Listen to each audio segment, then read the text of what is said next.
Hello there, everyone, wherever you are, whoever you are, whenever you are. It's me. Everyone. Oh, I'm actually playing through my own phone. Hello there, everyone, whoever you are, wherever you are, whenever you are. It's me, Addison, the pod of many things, your favourite friendly furbulk who hangs around the internet. And I'm back, streaming on Twitch for the first time in a while. It's great to be back. I'm really excited for what we're doing today.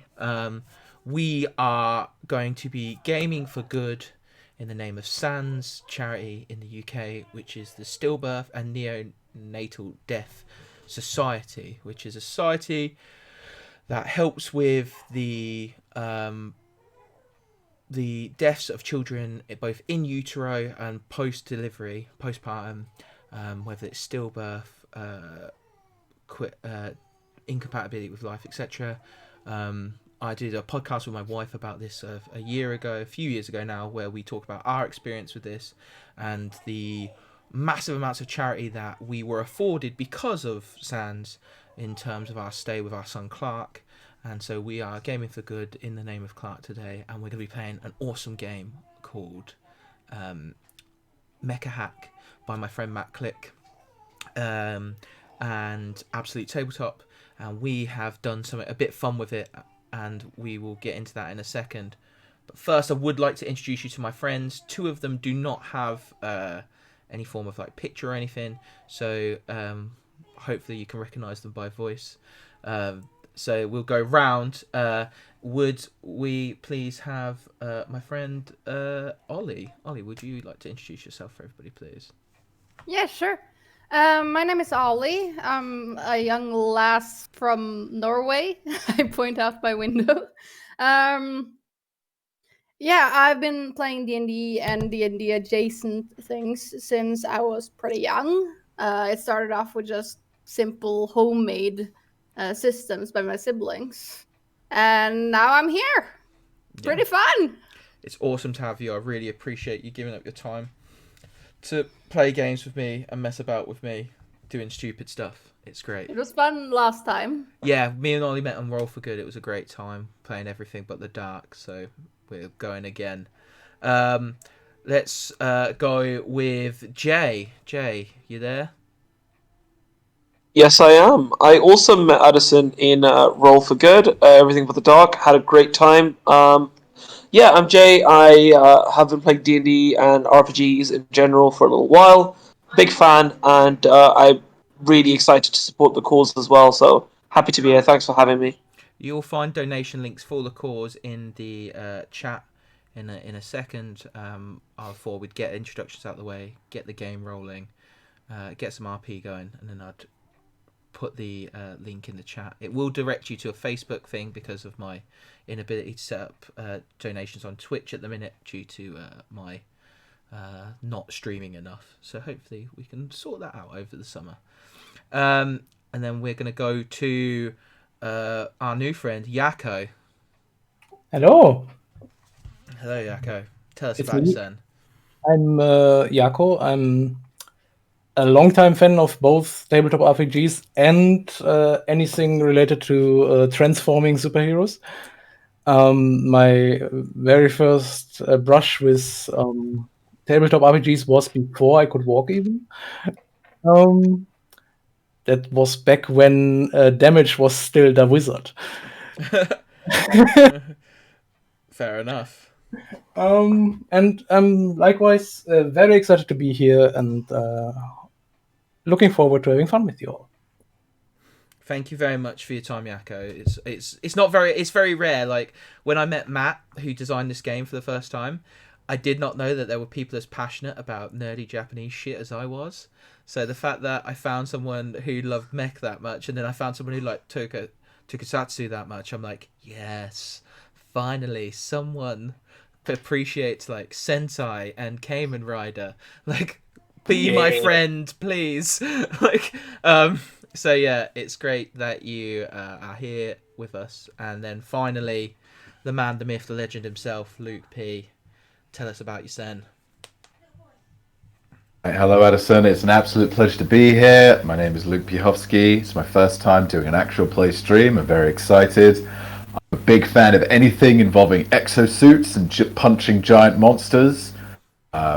Really honoured to be here, to be raising money for a great cause. Thank you very much. I know that some people have originated with. We've only got a small, like, modest goal of like £100, and we're at 25 already. So thank you very much for that and all your support so far.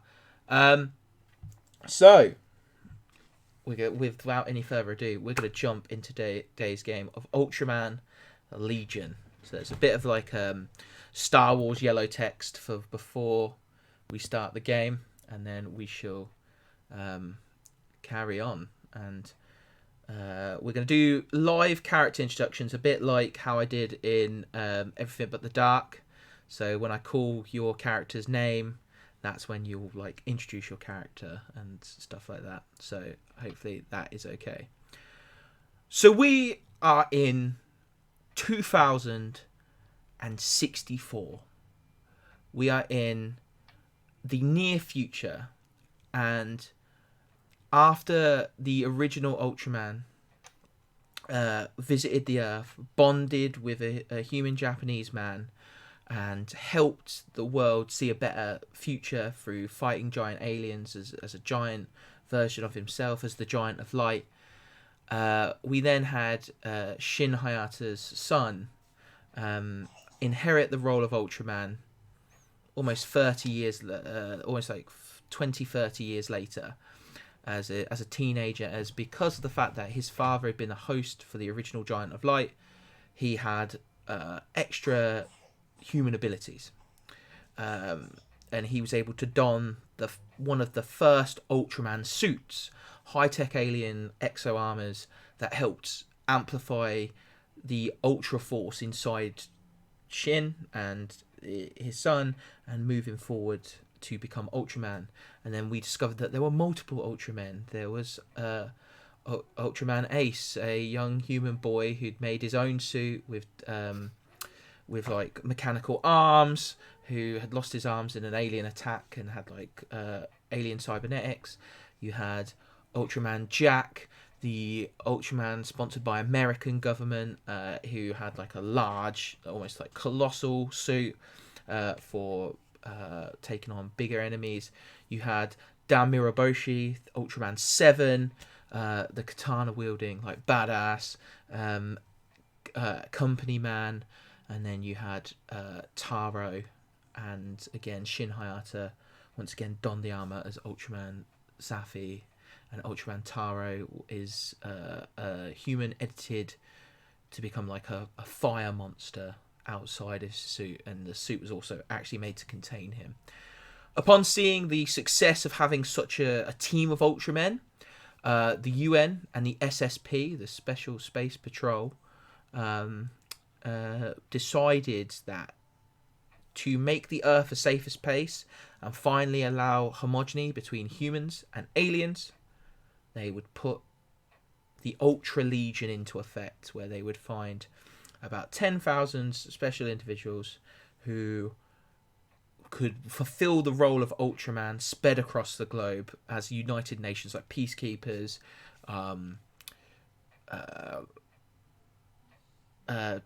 what's the word I'm looking for? Rescue workers, etc., in times of natural disaster, and unfortunately, at some point, soldiers, between the newly integrating alien population and the humans that have always lived on Earth. As the aliens became more and more apparent, there have been more mixed couples of aliens and humans, leading to hybrid species. We've got some small communities of aliens in predominantly human society. It is working to a point, but the Ultraman Legion is not complete by any means, and this is where our players come in. They stand ready to graduate, finally completing their Ultraman, Ultrawoman, UltraLegionnaire training, and they are going to, for the first time, unveil themselves to the world as a member of the UltraLegion, as one of the traditions of the passing out ceremony is to transform into your Ultraman form on stage. The UltraLegion graduation ceremony is televised every year at the same time, and it hops from country to country. And today is very special because you are at the original SSP in Tokyo. You are outside there. You've been all flown in from different regions of the world. You are with all the other people from foreign countries. You've got people from the Dominican Republic, Cuba. There are representatives from South Korea, the UK, Spain. There's just people from everywhere who are not only here to report and see the new graduating class of Ultramen and Ultra Women, but also the idea is that it promotes harmony and peace to see people from all walks of life, all different nations, all different skin colours, all different sexualities and things and gender expressions in the Ultraman armour, and to build that peaceful world that the Giant of Light talked about. You are in your UN uniform. You have, just by the honours of being Ultramen and Ultra Legionnaires, you have military honours because you've had to do like live combat scenarios and stuff already. Some of you do like testing, so you've got like medal strips. They're not like massive, but they're there, and you are happy as you are in this crowd. Some of you might be backstage, some of you might be in the crowd, and you are getting ready to graduate and transform in whatever way you deem necessary into your Ultraman form. So we go first to probably the most stressed, depending on how he feels. This graduating class's valedictorian is Alex Hubert. Alex, would you like to describe yourself and tell me what you're doing in this moment as you are preparing for your graduation and your big moment where you're going to lead this class and address the world and show the world your power and your work and dedication to the cause of being an Ultra Legionnaire? The first thing that would come to many people's mind when they were asked to describe me is proper. In my school days, my nickname actually was Mr. Clean, and I fully embraced that. Because even then I was wearing white shirts, and they had this supernatural tendency of never staining. Mm-hmm. And pretty much ever since I became aware that becoming an Ultraman was something someone could do, it was all I could think about.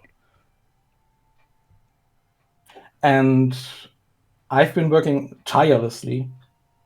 I've been basically living the occupation of becoming an Ultraman. And right now I'm just standing there and soaking in the moment and waiting for my time. As you stand there, the gravitas of this situation, that you are about to step out into the world as something you have dreamed of, and you're like, it hasn't started yet. You're like almost like looking like from the wings out to the crowd. There are prime ministers, presidents, people from like governments all around the world, proud parents, pardon me, proud parents, and TV crews everywhere. And you see a reporter comes up to you, and they've somehow sneaked in past the barrier. It's this dark-skinned lady, tanned. She looks very tired, very ragged. She's obviously had to like jump over something or something to get here. There's like a slight rip in her tights, and she's like, excuse me, have you got a moment? Jeez, are you okay?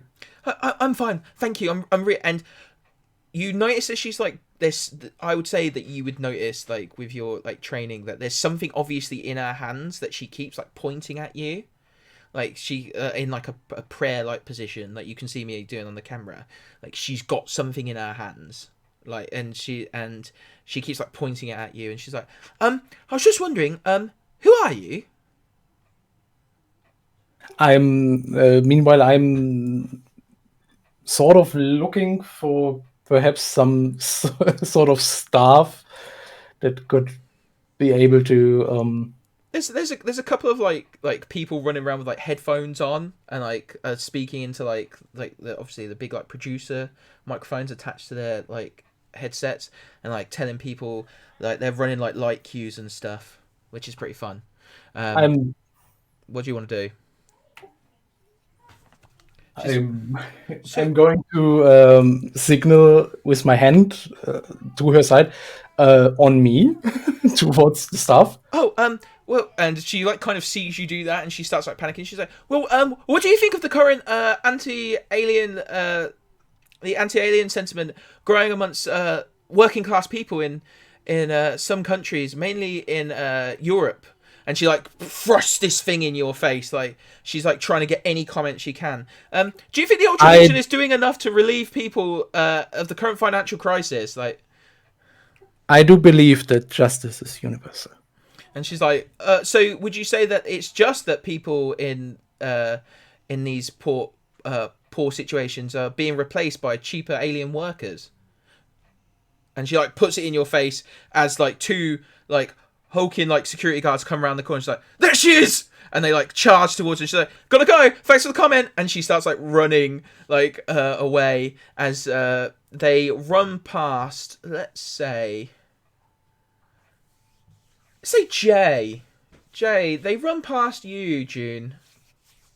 Like these two burly men and this woman who's like obviously been in some sort of like rat race or something, and she's got like a silver device in her hand. She keeps playing back a voice, and she's like, yes. So the way I picture it is they pretty much almost bump into June as they rush past her, and she sort of jumps back and goes, "Oh, well, what?" And like sort of looks like her eye line sort of follows them, and then looks to try and see where it came from.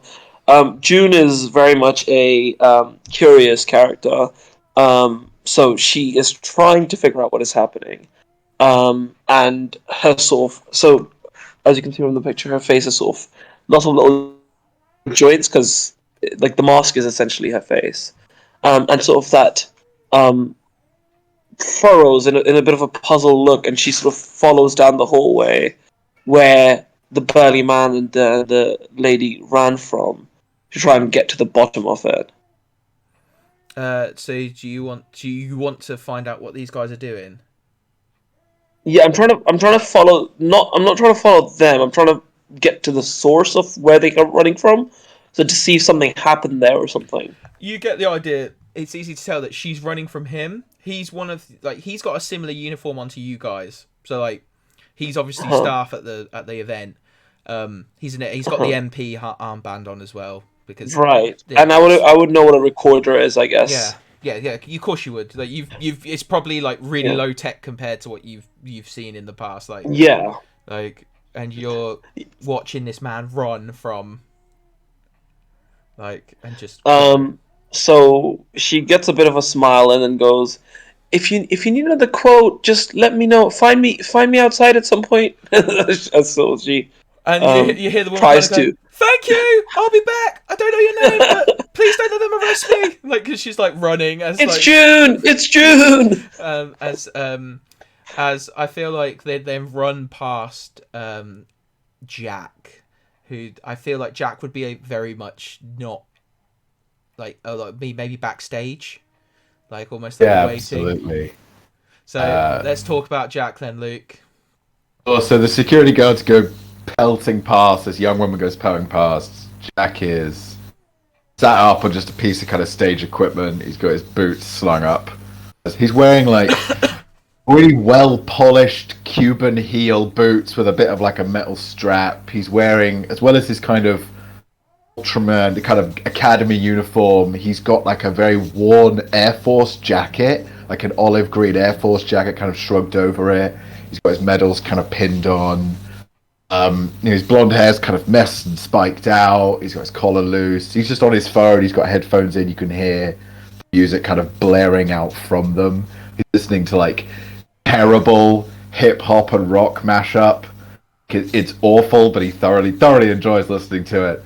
And it's because he just kind of looks up. He looks to where they're swinging back, and he just kind of checks his watch. Realizes he's not getting out of that room anytime soon. Just goes back to browsing through. Yeah, you watch as she like kind of trips over the thing that you're like sat on, as you've sat on, and it's like it's got a cable coming out of it, and then you realize, oh shit, I'm sat on light rigging, and then she like trips over one of the cables. She like clatters to the ground. Her handbag clatters to the ground. You see like notepads, pens, yada yada yada, and then you watch as quite a tall man like is basically like looming over her as we meet Marcus or Marco for the first time, as she just falls at your feet, Marcus, this poor reporter lady. The recorder she's got like clads across the ground, like on this like semi like wooden staging, like it's like those weird plastic staging panels that are like wooden inside as well, so you just hear the and it makes an awful noise. So Marcus certainly does look very looming for a second, because he's large. He's both tall and wide. Mm-hmm. And he's kind of like looking down at this woman. He has a phone in his hand, and in a second, all of that like, oh, scary thing is like broken, as you hear from the phone, honey, what happened? I heard a voice of his mother on the phone. Yes. She's like all the way in the camera, like, you know, that really awkward. Yeah, she's there. She's like, did you didn't? I've told you, like she's like, I've told you, like, don't trip on your trouser legs. You need to pull your trousers up. Like she's like checking on you. Like she's like, I'll be there in like 15 minutes. They've flown me in. It'll be fine. Like, just stay where you are. She's like really worried about you. I'm fine, Ma. Your brother like pushes her out the way and is like, did you stop a bad guy? Did you stop a? Did I miss it? Did I miss you turning into an Ultraman? Not yet. Just keep watching on the TV, okay?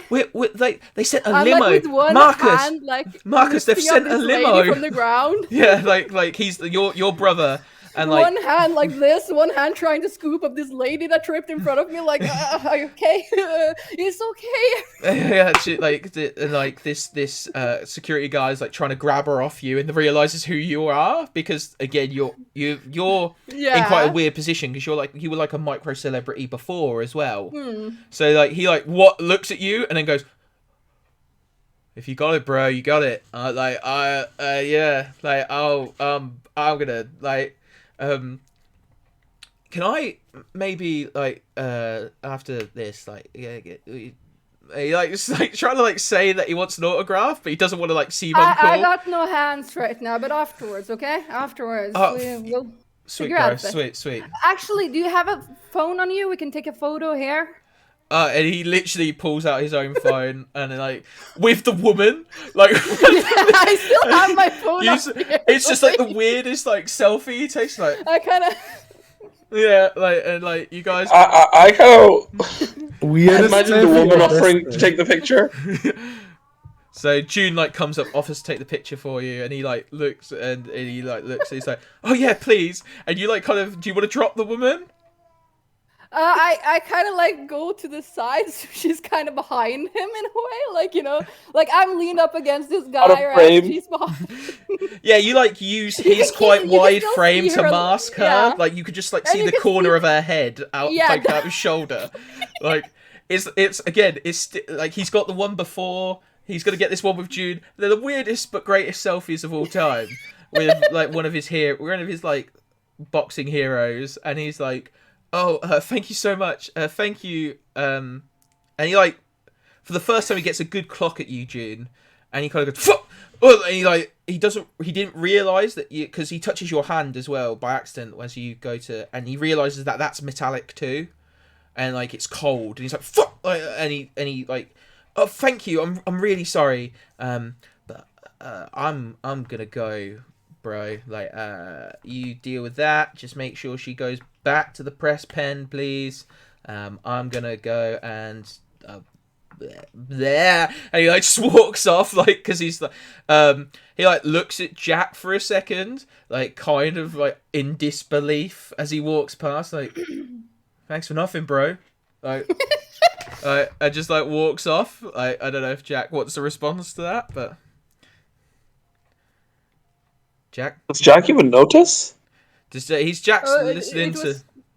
They were just Yeah, trying.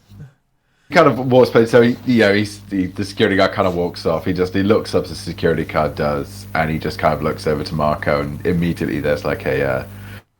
You can just see he kind of go. He's immediately sizing him up, and he's like, "All right." He makes a kind of mental note. He very briefly kind of lifts his legs up to let the security go past. He just puts them down. He slips his headphones out and tucks them away. So you've got this reporter still, Marcus. What do you want to do? Okay, so I'm gonna apologize to my mother and brother and just be like, I kind of have to go. There's things happening. Don't you dare hang up on me, Marcus Jackson! Don't you dare! Puts phone in pocket, just like, I'm gonna hear for that later, and just kind of like helps this woman up in the most respectful way I can after all of that bullshit. And she's like, you're. Oh. I'm really sorry about all of that. Anything I can get you? Just away. Away would be nice. Like, that would be really. Which great. way away? I just want to go back out. Like, she basically points towards like some steps behind her, which you guess is where she was heading towards. That would take her back down into the crowd. Okay, I'll make sure she's on her feet and just kind of like pat her twice on the back. She like slow. like- She does that awkward thing because one of her heels is broken as well. So she's like trying to walk, like, and she's like picking up things as she goes along. Like, this is very embarrassing. Like, Oh, here's your recorder, ma'am. Oh, thank you. Whilst I'm here, like, she turns round as she realizes, like, you were quite the celebrity before this all happened. You're Marcus Jackson, former boxing champion. Heavyweight champion or middleweight? And she like puts the recorder to your face. Heavyweight. So why did you join the UltraLegion if you already had such success? Surely, like, it would be more beneficial and less dangerous to be in your former profession. I mean, you can get clocked in the face everywhere, honestly. She like smiles at that, and she's like, "Do you think that that the current criticism of the UltraLegion selection process is valid, with their concerns about how it seems as though UltraLegion candidates are being chosen due to things like internet followers and already established fame rather than aptitude?" And she like holds it even closer, like. I wouldn't know about that. I know that everyone that I served with is entirely supposed to be here. With me, obviously, it's a bit more blurry. But I'm very happy for my comrades. Hulking and humble. That's so nuanced. So au contraire. Just before I go, and she like looks around. She's like, if you had to put your money on anyone being like the next Ultraman 7, and you know Ultraman 7 is Dan Moriboshi, the current head of the SSP in Japan. He's one of the original like 6 or 7 Ultramen, with Ultraman Taro, Ace, 7, Jack, and Zaffy. they're that original group, and Dan is seen as like the epitome of skill, like, so she's kind of like asking you who's going to be like the next big Ultraman out of your class.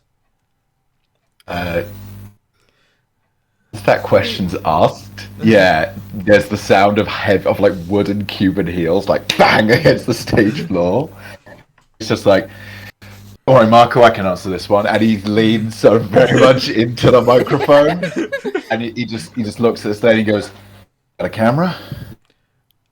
She like does something, and you see like a little like light appear on the recorder, and you do see it has like a small little it has like a small little like LCD screen that is like it's like ultra high resolution, like we're in the future, like sure. Yeah, so that's like 32K at this point. And you are in all your glory on this thing. Kind of leans in, he checks how he looks in the head camera reflection, just kind of fixes his hair a bit and kind of leans back and goes, "My name is Jack Shirogane. I'm the youngest, most decorated pilot in the United Nations Air Defense Force. I am going to be the one who will inherit the title of Ultraman 7. And she like looks at you and she goes, "Shirogane is a really, really like why do I know that name?" And she starts like tapping her head. This usually causes you to sweat a little bit.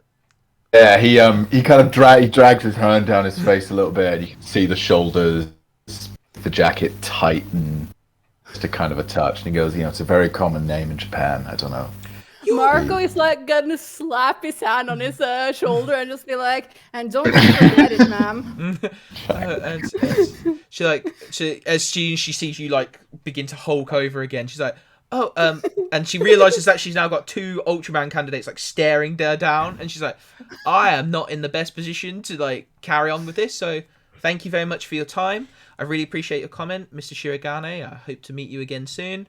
I wish you all your luck." And you do see like this mousy like coordinator then comes around, bob, like military haircut, like army hat over the UN army hat over the headphones, and the producer, and she's like, "Places, people, places!" She's like freaking the hell out, and she's like, "Families are arriving. The Mr. Moriboshi's coming. Did I miss anything? Where's?" As he's kind of this producer's kind of running around, looks up to Marco and just politely but firmly kind of shrugs the big paw off his shoulder and just kind of brushes down the jacket a little bit. It's like, "I had that. Thank you." I know you do. Where's Mr. Hubert? Hubert! Alex is already on Mark. And Currently in the process of fixing his tie. And she goes, "So Mr. Hubert, you will open the ceremony. You'll introduce the class of 2064. You'll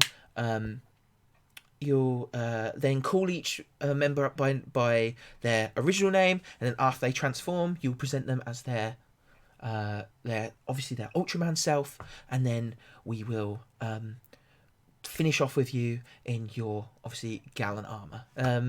Any questions?" No. Brilliant. You are by far the best we've ever done this with. Like, the coordination team thanks you. Your suggestions on how to improve the broadcast were amazing. Like, we've got like, thank you so much. And she's like grabbing your hand and like shaking it like wildly. Like, don't mention it. It was my pleasure. And she's like, okay, places, people, places! And you see, Marco, as you like look through the wings, you see your family are being like guided to their seats. Your mum, your brother, your sister. I do believe you said you had a sister, didn't you? Yeah. Yeah. So is it just the three of them? And dad. And dad. Okay, so all three. Your dad's like on one side, your mum's on the other to like contain your siblings, because they are your brother is going to explode. Like, he cannot believe it. Your sister's kind of blasé about it, but she's really enjoying the food. Like, there's like food and stuff, and there's like little Ultraman flags that she's like got one, and she's got like an ice cream in one hand, an Ultraman flag in the other that she's just waving about. She's really enjoying like that aspect, like the celebration, the party aspect, whereas your brother's like and he's like recognizing people. He's like, oh, that's the guy who trains them how to fly with the Ultra Factor, like he does that, and like he knows like somehow everything, probably because you've told him, but also because like he's like so invested in this, like, He's asked a lot. yeah, like He's so, the head of the Ultraman fan club. yeah, he's like at his school, like he's like told his classmates like, my brother's gonna be an Ultraman, and they've all been like, bullshit, and then he's like, no, seriously, my brother's gonna be an Ultraman. like and he's like got the little thing. My dad owns Nintendo. Yeah, he's like, I bet you my brother could beat up your brother, and then he just holds up a picture of his brother, and they're like, oh shit, yeah, he could. like, Yeah, you're right. yeah. So yeah, they have they are having a great time. And is there any other guests that are expected? Hubert, have you got anyone who you're expecting to come? Yeah, probably likewise. My family will probably show up. Mom's an ambassador, actually. Yep. So your mum's obviously in the political section. Any brothers or sisters? No, but cousins. Some cousins. They're like your mum's aides. Like you were very much groomed for a thing in politics as a family, and then you kind of did just as cool, but like a zig when you should have zagged, and you've become an Ultraman. Whereas, absolutely, like, because you're just like, I could spend my days behind a desk, like talking about doing something, or I could actually like transform and do something. I've made my choice. Absolutely, like there was never any hesitation. Jack, is your mum coming? Yeah, Mum's there, and sort of surrounding Mum, almost protectively, in the crowd, there's just a collection of Air Force uniforms. There's some older guys with graying hair and who are the old school uniform, there's his mentor, there's his dad's, or members of his dad's old unit, some people who are in the training school with Jack. They're all kind of, they're all young, they look cocky, they're in the sort of ultra sharp uniforms and the done hair and everything. They're all around his mum. They're forming this kind of almost wall of uniforms around her. She's dressed almost kind of very formally, as formally as she can kind of put together. And she's just sitting there quite attentively. She's nervously wringing like something, like a handkerchief in her hands as she's waiting for people to come on. You do notice beside your mother, there's one chair empty, and on that chair it does say reserved, and in it is a black frame photo of your father. Like very much in the army tradition, like they have brought your father with them to the ceremony to watch you pass out. June, obviously it would be harder for your family to arrive, but do they? No, there's nobody there. Okay. Nope. So June, And like June also sort of floats to her position. Like June basically has two modes of walking. There is either the effervescent sort of very excited, like, I'm really curious about something or something like that. And every other moment, she's just like floating place to place with no real sense of urgency. And so she's in that mode right now where she's just sort of, she knows she's meant to be somewhere, so she'll end up there eventually. You're going where you're told, basically. Like, I was told to go here. Yes. If I get but with there... no sense of urgency or, yeah, exactly. If I get there when you ask, it's fine. So, as you... Yeah, that'll work. As you guys, like, get ready and you stand in your positions, there are obviously other people who are also next to you on these... like, you're almost on, like, marks, like, in like, a parade-esque fashion. You notice an alien candidate who is like a dog, who's like stood there like very proud. You know him as Kruger. And he has like he has like a samurai sword, and he's like he's like a German Shepherd of almost like a blue colouring. It is fur. You see another like young girl, and you get this weird thing that you think you can see like multiple of her when she like gets a bit excited. She like moves, and there seems to be like multiple of her, and then they all disappear, and then it's just her again. So you guys are all like, there's one guy who just doesn't seem to be like paying much attention. He's got like the stereotypical like long black hair that covers his eyes almost. Like you very rarely see this Don's face, like if at all. And it's basically all your classmates. In total, there's about 15 of you. Like That's a good number. That's a good number considering that. I would say Jack. We'll do our first rolls for tonight. Jack and Alex. Yes. Can you roll system for me to see if you know what the information I'm about to say? I've got a 10, and that's within my. That's within. So just so people are aware, MECHA HACK is a D20 system where you roll under. So your stats are basically like your DC. So if you have a 10 in system and you roll under 10, you succeed. But if you roll over 10, you bust, basically a bit like in 21 or Pontoon, Blackjack. So you fail. So 10's a success. Jack? One quick question. Is Kruger's first name Anubis by any chance? It is not Anubis, but it is. I just wanted to see how Shepherd. I couldn't go that far, like to. Can't get away with your references, Addison. Yeah, like I can't go that far, but he is Shepherd Kruger. Like, nice. So yeah, he Anubis might have been his dad. I love it. But yeah, so with your 6, you also is that your. What's your stat in that? My system is 8. So you just know. You like know a little bit. Alex, what's your system total? 12, so actually 12. the same margin. Yeah, you same. There has been a serious drive to recruit UltraLegionnaires recently, and the demands cannot be filled. You're not 100% sure why, but places only become available in the UltraLegionnaires if you age out or you die.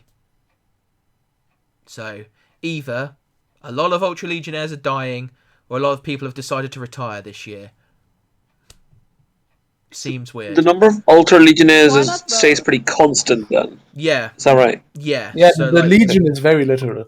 Like, yeah, it's very much like they've on purposely chosen this number so that, one, it shows force to outsiders, obviously, because the universe and the Star Cluster Council is now a thing, but also so you don't have like hundreds of thousands of like super soldiers running about.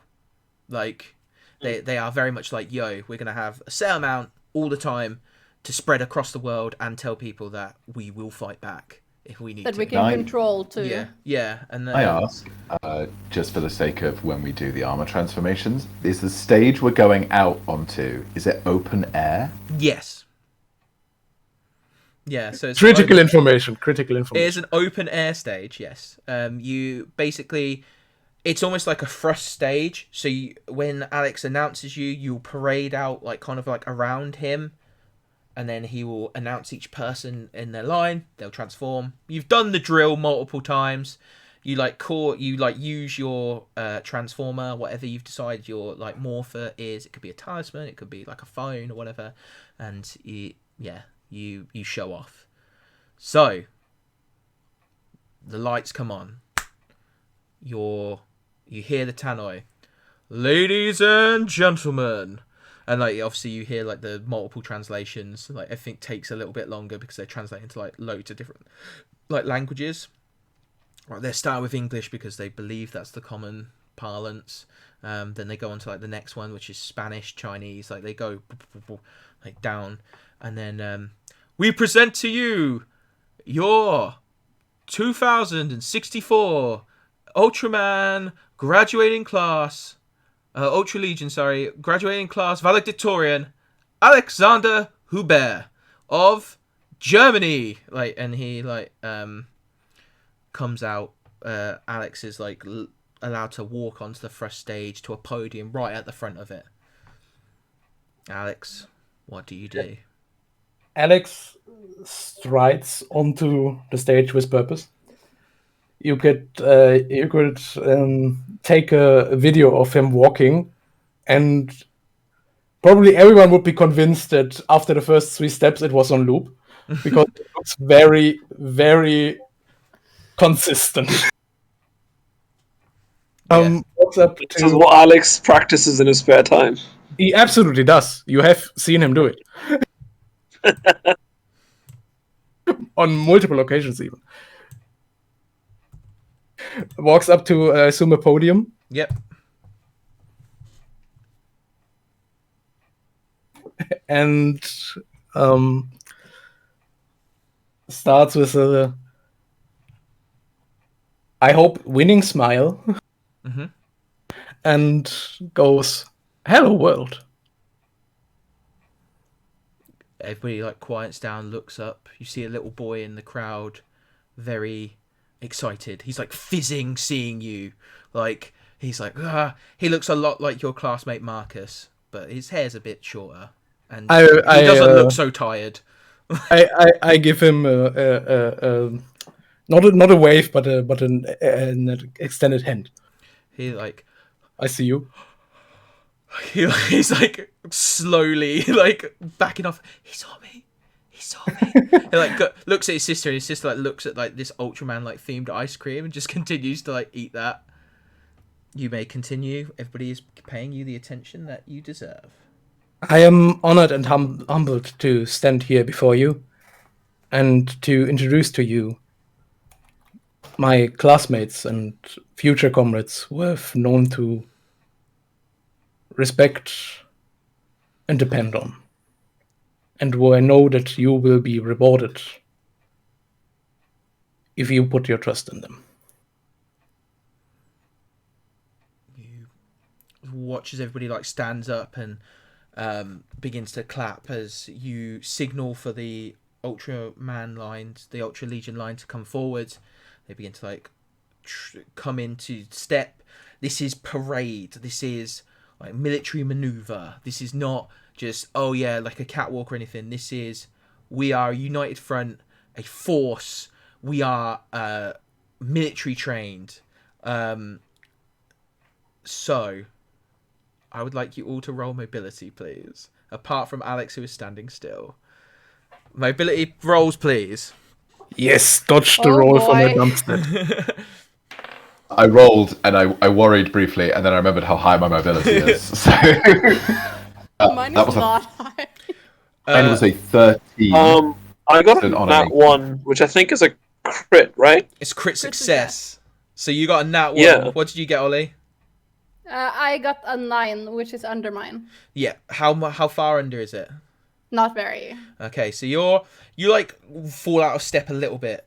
Luke, what did you... 13 on an 18. On an 8. You're like 5+, easy clap. Like you see your mum, you see that picture, you see the men who you love and adore and have raised you, and you're like, I cannot mess this up. And you actually like look to the side and you just see Jade, who you've seen like either like bolt somewhere, usually when there's food available. Like she like bolts to the canteen, or she just kind of like laissez-faire gets there when she gets there, a bit like Luna Lovegood-esque. And she is in perfect lockstep with you, which is like mad. And then like you kind of both like look at Marcus in between you, and you watch as he goes to commit like a really big faux pas. And with your crit success, I'll say you stop him from doing it, because Marcus goes to put his hands in his pockets, like and walk out. Oh no! And he like goes, he's like, oh, this is so, like he kind of just in the moment kind of blanks out, having practiced this so much, like kind of like just lets his concentration slip for a second, and then you just kind of feel like Jade's arm brush against yours, and you stop putting your hands in your pockets, and you're like, oh shit, like I would have been in so much trouble. Like that is like a real dressing down thing in any military force, if somebody like doesn't march with their arms by their side properly. So you all get to the front. Alex has like a little thing to say. You guys are like the second row, so Alex is going to introduce a couple more Ultramen before you, UltraLegionnaires before you. Alex, is there anything you want to do before we quickly jump through those? No, I'm just want to make clear that Alex takes this very, very seriously and gives his all to have each and every one of his classmates get the introduction they deserve. So roll presence for me, my friend. Yeah, you may not be testing mobility, but you've got to keep this crowd in check and like. That's a cool 10 under. 10 under. Ooh. You literally stand up straight and you watch like the men at the back, that wall of like US Army and US Air Force, uniforms mimic you. Like they will sit back and try and like sit straight as you stand, like and you like, yes, like if I can get through to them, I can get through to anybody. Yes, this is my my thing. This is what I'm here for. Do you go to speak into the microphone?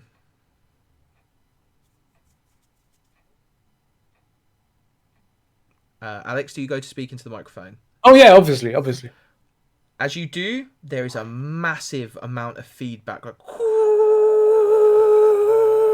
like as like something that you're not expecting and nobody seems to be expecting begins to like ring out across the stage.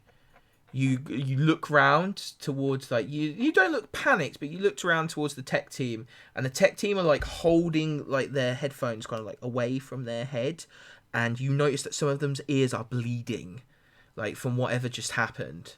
There is screens that to help people, because obviously to see the you and the performance and the parade of Ultramen. And you are not on the screen like you should be. My first instinct when the feedback starts is obviously to try and grab and cover the microphone, which I assume will do nothing. It does nothing. In fact, you are pretty sure that the force in which you grab the microphone to try and like cover it to stop the feedback would make that noise. It makes no noise, and like you even tap it a couple of times, your microphone is dead. Yeah, I assumed this much. Is there anything? Oh, we have a issue with the stream. We've got him back. Jay, you all right? Sorry, net issues. Hopefully I'm better now. No, it's fine. If we need to go to an emergency screen, we'll go to an emergency screen and fix it. You see, is there anything you guys want to do as you see Alex like hitting the microphone, trying to keep the crowd calm? He's even trying to speak into it, like to say, please don't panic, we've got some tech issues, nothing's coming out the speakers.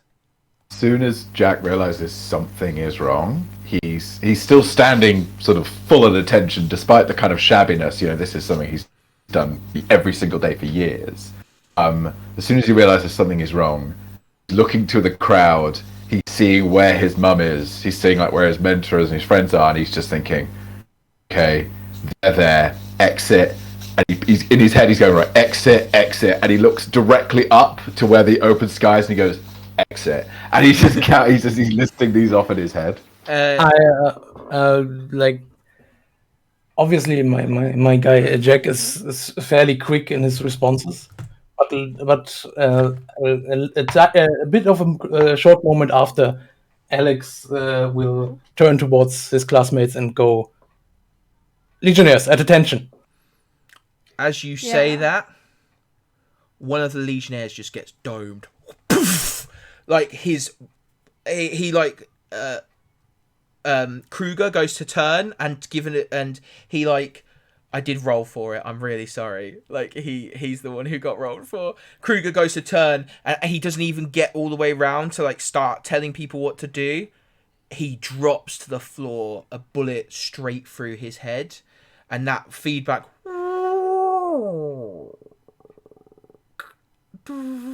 as like a symbol, like a square symbol appears on the screens, white on black.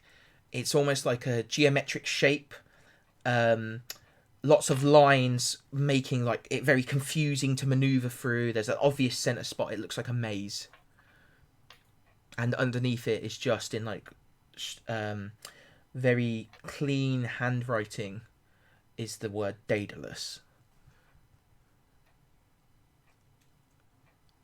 Can we suit up? You can try. There's kind of like a lock so that you can't suit up like prematurely. X suit is activated through watch that he wears. It's like it's kind of the only thing that doesn't match the kind of rough and ready military aesthetic. It's quite a new school kind of square faced watch, and as soon as that happens, Lock be damned, he's just like, come on. He's just slamming it. He's like, you're slamming it and nothing's happening. You even hear like you hear like the sequence begin to like start up, and every time you try and start it up, like you hear like almost like a lockout sound, like June. Yeah, I was gonna say, well, I'm always in my suit. Your combat abilities are locked down. Like that's so, your trade-off. To be in your suit means that you can't like always. You kind of like Alucard in Hellsing. You have to like ask for like your suit to be unlocked. Yeah, like right. So that's yeah, that's right.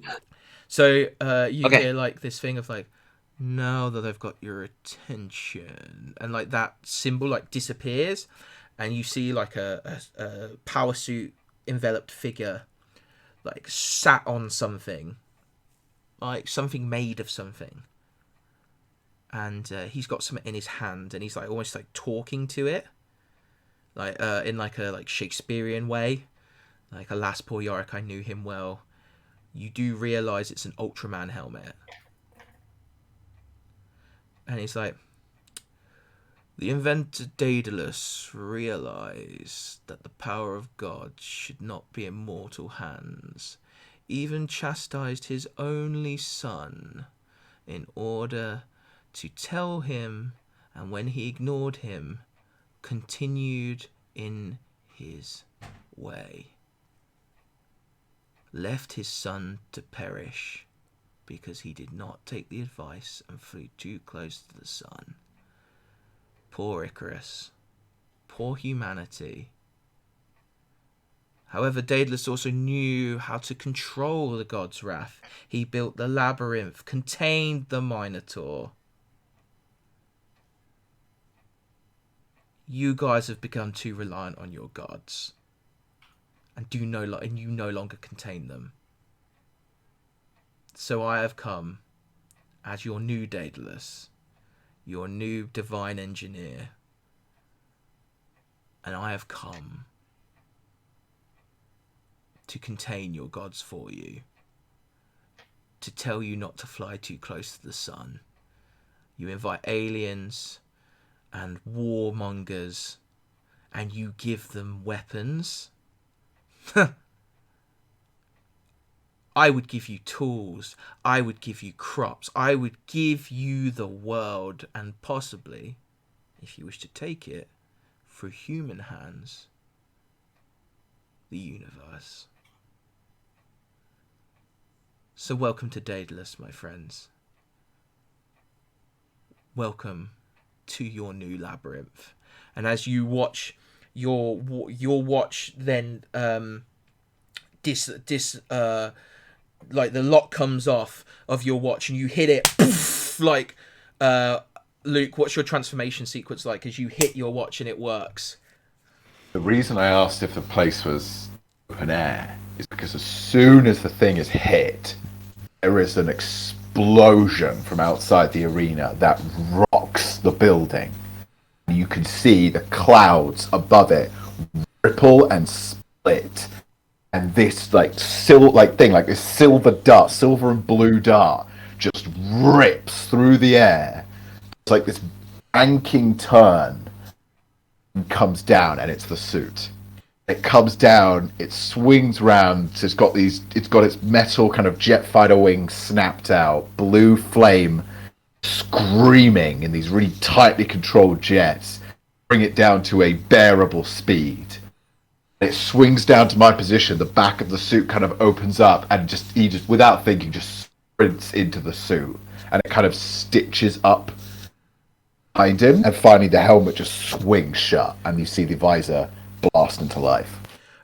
June, you get a message as soon as the Daedalus transmission's over. You hear like it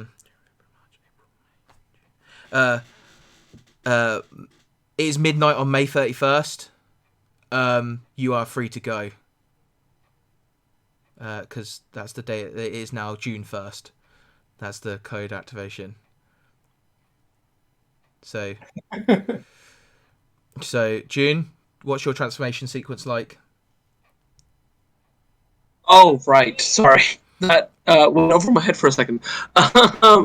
Well, she's already wearing the suit, so I guess it sort of just unlocks her powers. And again, there's two modes, right? There's the quick and the aloof. So this one's the quick. She will essentially. So she's got this pretty casual garb, like a hoodie and t-shirt on over her suit, but she sort of just rips off. And so she's just in her suit. And she'll sort of leap into action. Pretty much just like, man removing his clothes over from over his outfit. Yeah, you pull that off. You pull off the uniform and the hoodie, and you watch as your suit begins to writhe, and you feel like your muscles and you're you're battle ready. Alex, do you want to transform? Yes, absolutely. I was just now, while the whole speech was happening, I was crouched over Kruger. Mm-hmm. Obviously trying to determine if there was anything left to be done. No, he is done. Yes. You've been trained in your role as Ultraman in some forms of alien first aid. Everyone's brain being splattered out kills them. Yeah, obviously. I was just making sure. And while standing up, I cross my arms in the licensed Ultraman fashion. Mm-hmm. Touch my hand at this pointing to the sky towards my shoulder, and just rip. Not on my clothes, but it sort of looks like I've been tearing my clothes.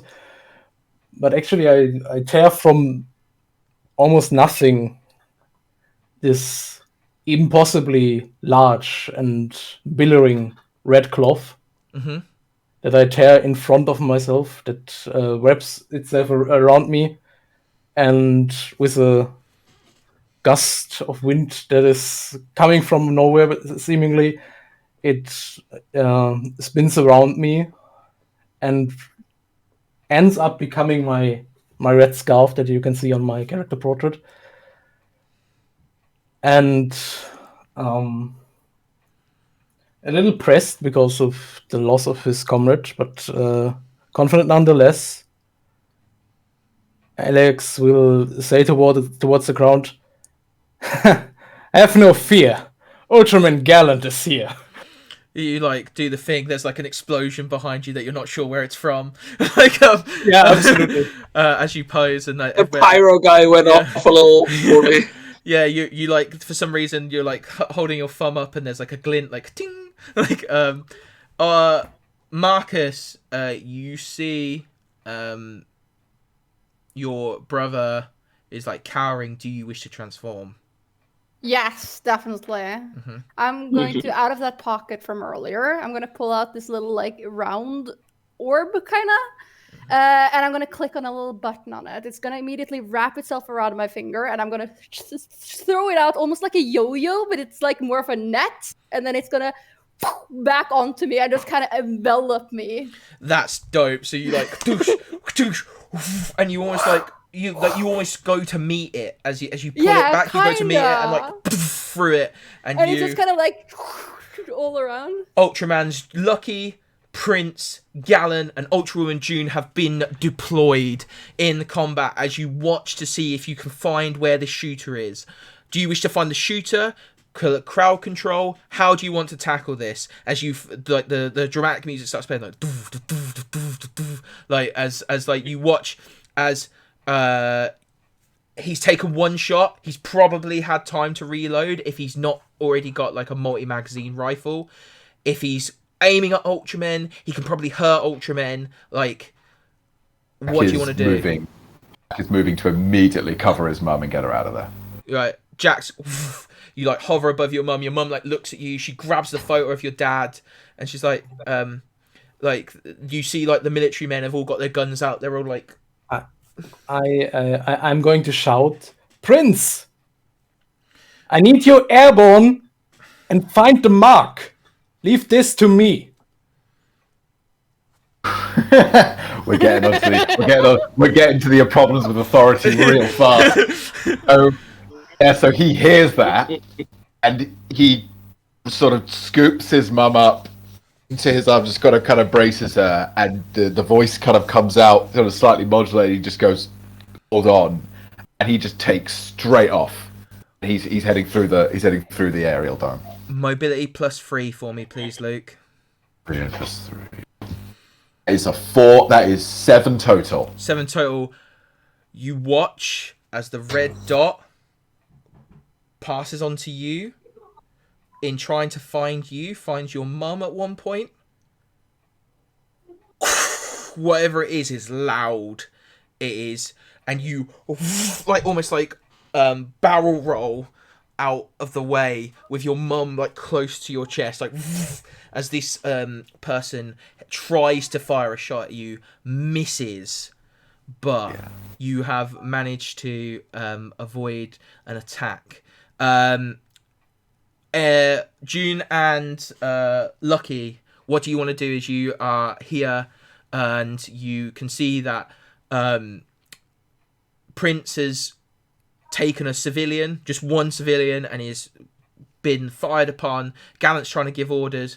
The other Ultramen are trying to transform. Something is wrong with them. Like they're like, you see them. Some of them are trying to like calligraphy brush. Like one Japanese lady is trying to like calligraphy brush something, and nothing's happening. Like, and she's like looking. You four are the only four that can Ultraman at this moment in time. I'm gonna turn to the other Ultraman and just yell at the top of my lungs. And Marco does not raise his voice very often.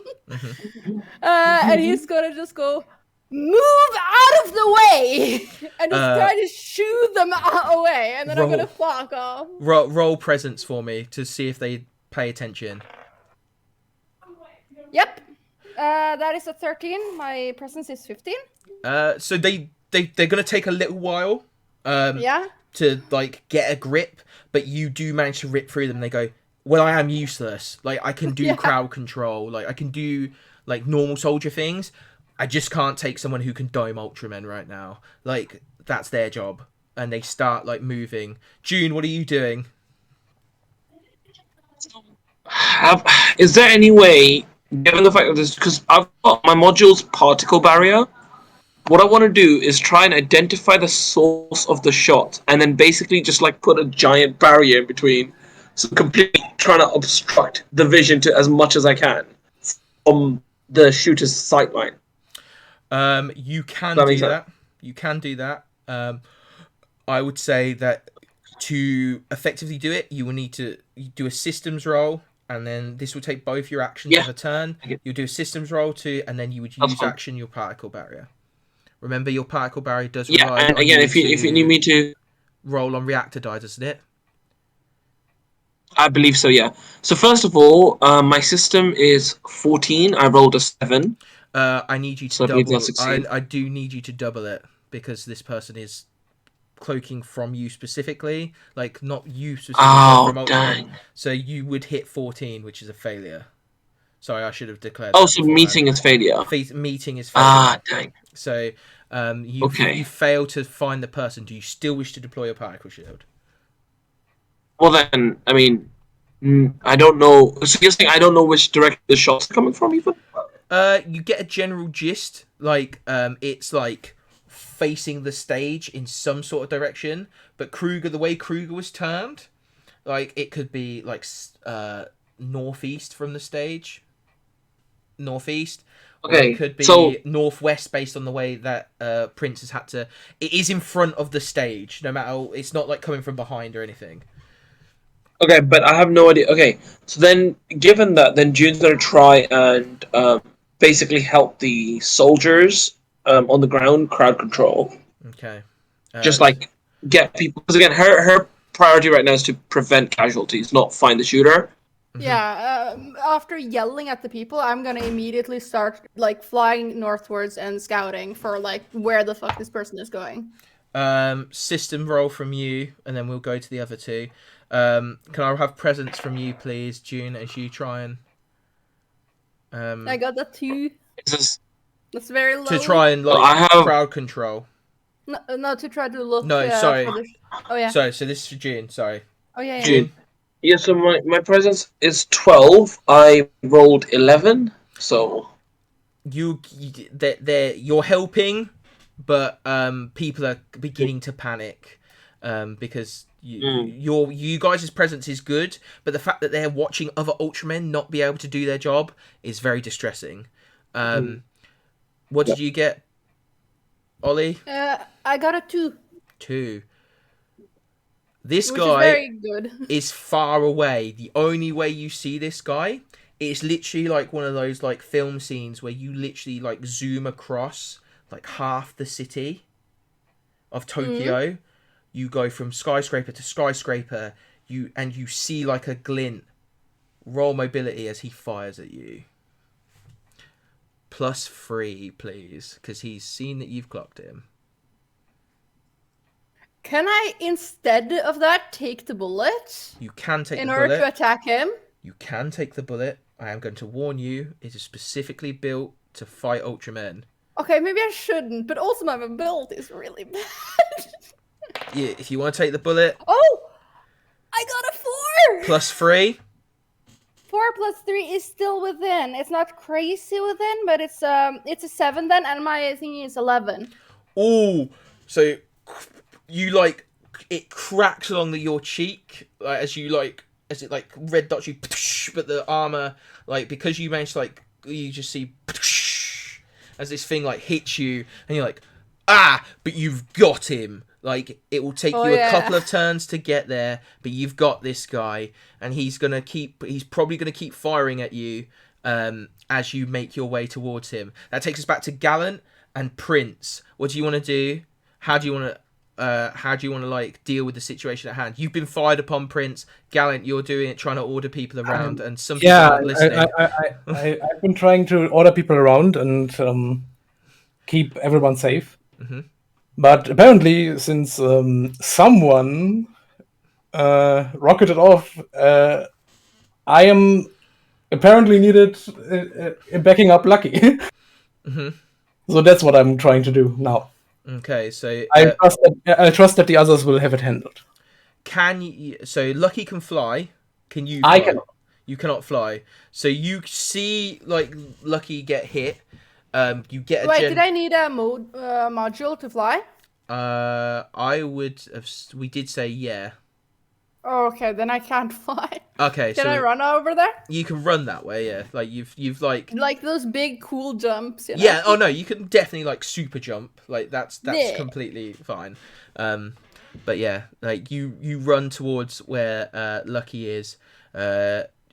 You don't 100% know where the shooter is like Lucky does. Do you want to try and system roll to try and see if you can calculate it?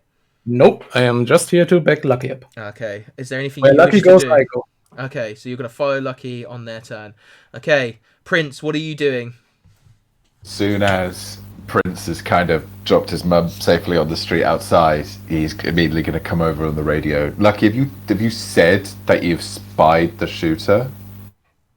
I would have, after dodging that one shot, I would have said, target spotted.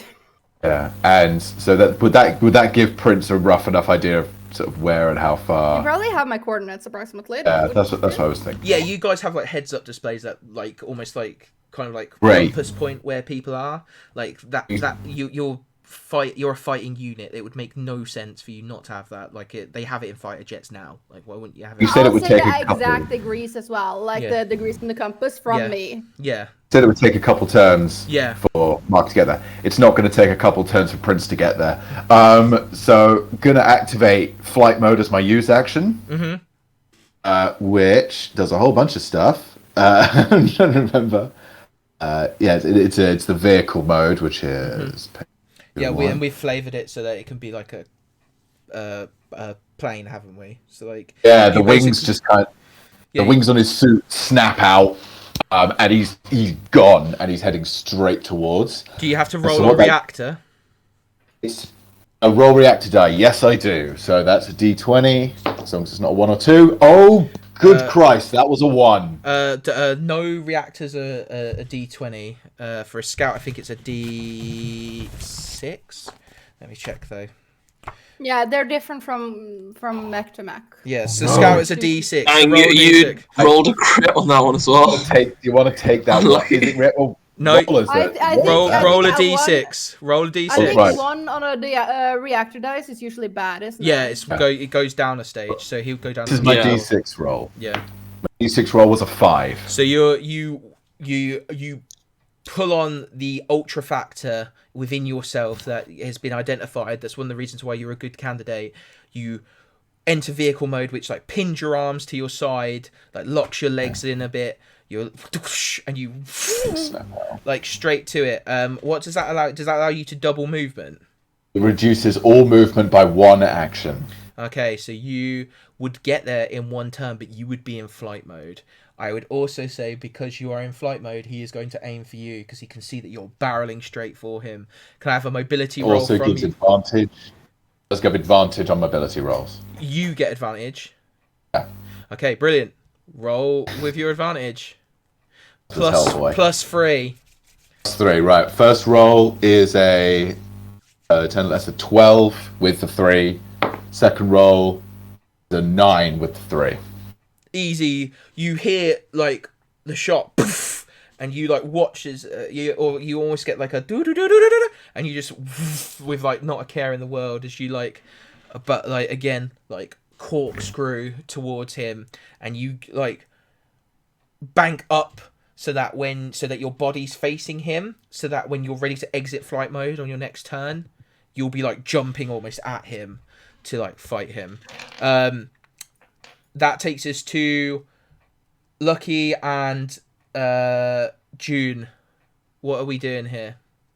Okay, so I have a weapon that can hit at far range. Yep, if you move 1, you'll be within. If I just check my range things quickly, it's near, close, near, far, distant. So he is he's in your range. He's in your range. I'm sorry, because he is far. That's why it would take 2. Okay, so I'm gonna comment to Prince, and I'm going to say, "Hey, Hotshot, do you need help?" Kind of depends. What's Prince seeing as he's come to this supersonic stop? You see a sniper laying down. He's trying to like get up. He is in some sort of like exoskeleton, like the man on the video. Yeah, Prince is gonna go. He's just gonna reply, "Yes, anytime."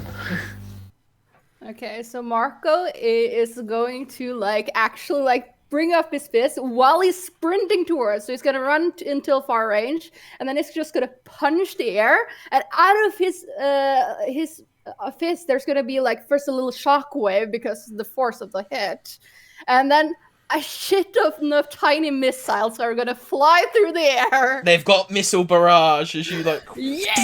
Like so, what do you need to do that? What's the I'm roll? gonna test power, Mhm. and I'm gonna succeed by a long shot.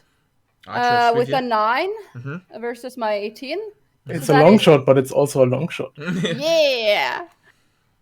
And that should be 40 force damage. Yep, That roll is it. all. Yeah, I did an online roller.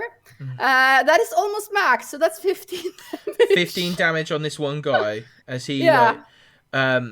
you watch as he like is too distracted and these missiles like smash into him, like smashing him down inside the building that he's in. There's now like a crater and he's like laying in the thing, but Prince, you hovering over him, see him kind of like there and then go like and get up and like ruffle up, and he is going to take his action because he's going to go between you guys. Yeah, I'm not done yet. Okay, sure. What do you want to do? Because he I was need at to your roll range. reactor Oh dice first. no! Roll reactor. That's a 3, but I'm a vet, so that does not do anything as far as I know. It doesn't downgrade. Yep, that's cool. And then I'm going to. This is gonna be a little messy, but I'm gonna do the same thing again. That means I need to roll my reactor die, right? Yep, because you're using the same thing. Yeah. Yeah, but also because I'm attacking twice in one turn, Yeah. right? Yeah, because it's yeah. It does downgrade once. Mm-hmm. So that turns my from a D8 to a D6. Mm-hmm. And I'm gonna roll power. You feel like the Ultra Force. There's like a light on your suit somewhere. Yours is in your visor, and you see it like kind of go woof, woof, woof, woof, like warning you, like warning. Like so. Yeah, you. What do you want to do with that? I punched once, and then I'm gonna punch another time, and then another missiles. This time you're gonna have to plus a lot because of the fact you're gonna have to go through a building to get him. Oh. So it's gonna be about +4. +4. That hits my AC. I got a 14 + 4. Mm-hmm. That hits my AC at 18, I think. Does that mean so I do not hit? you target and you like almost like out of instinct throw the next punch, almost like you're in the ring again, like bang, bang, like, and you like, oh, that's a building that probably has people in. So you try and like pull back and you watch as you spray the side of the building with these missiles. Luckily they're like small, like explosives. So there's glass and stuff. You hear people like yell, but it's not already more than they have with the giant man in the giant robot armor falling through the roof, sort of thing. Yeah. So you've warned that building that they're in danger, I guess. Like, they know now. Yeah. The man falling through the sky was not enough. Luke, I would like you to test systems, please. 5. My systems is 8. Ooh, so you did not. We're messing with rolls a bit here because of the fact that we're trying to make it a bit more fun, and like so. And these guys are high powered. I made it that way on purpose. So because you did not succeed by 5 or more, it still connects, but it does not do as you feel like some sort of cable attached to you. But and like latch onto your suit, and like you almost hear like a as something's like drilling into you. It does not seem to be doing anything though. It just seems to be tethering you to the person that has fired that at you. So Don't like Prince, that. You are tethered to this person, but they are not. They don't seem to be doing anything with it. Gallon and June, what are we doing? So update on position. Lucky just sprinted further. Yep, further in. And How close to the enemy is Lucky now? Lucky's still like they're on top of like a skyscraper. Yeah. Like so you're like and it's like halfway across town. So I'm gonna say that like because of the fact you're in Ultraman suits, you can like superhero like like with like one go. I'd say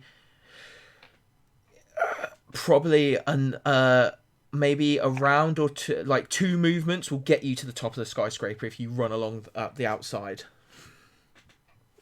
Like 2 would get me there. 2 would get you there if you're following Lucky. Yes, you did say that you caught up with them. So Yeah, yes. and 2 would get me to Lucky. Yeah, you are. I will warn you. You are now quite a bit away from the. Well, all of you apart from June are a little bit away from the. Because I did mention like it's quite a long way across town. Like, for the sake of like brevity and things, it is like you are getting quite far away from the stage. Yeah, I am. The I need to get into near range of Lucky. Okay, easy, like 1 movement. Oh no, you technically be close range with Lucky because you stood next to them. Easy. Then I will use my battle tactics. Mm-hmm. And as a use action, I will give Lucky another attack or movement. Mm-hmm. That won't expend your reactor die, so you won't have to roll reactor on. Oh no, she does it now, doesn't she? Yes, she does it on my turn. Yeah. So, Lucky, do you want to take that extra turn, that extra attack now? Attack or movement. Both could be. I think I should do a movement then to try to get in range. So you get to the bottom of the skyscraper, like you, and you're like at the bottom of the skyscraper, ready to like run up the walls if you want, or climb up or whatever. The way I picture it is just Gallant quickly overtaking Lucky, turning around and doing like the hands for a boosting maneuver and like go. And Lucky just shoots across. Yeah, Gallant just with all of Gallant's power, that just yeets Lucky.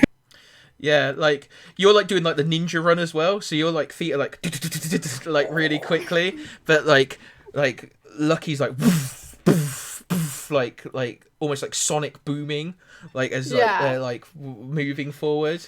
So as you like mega ninja run, like so you get to the bottom of the thing.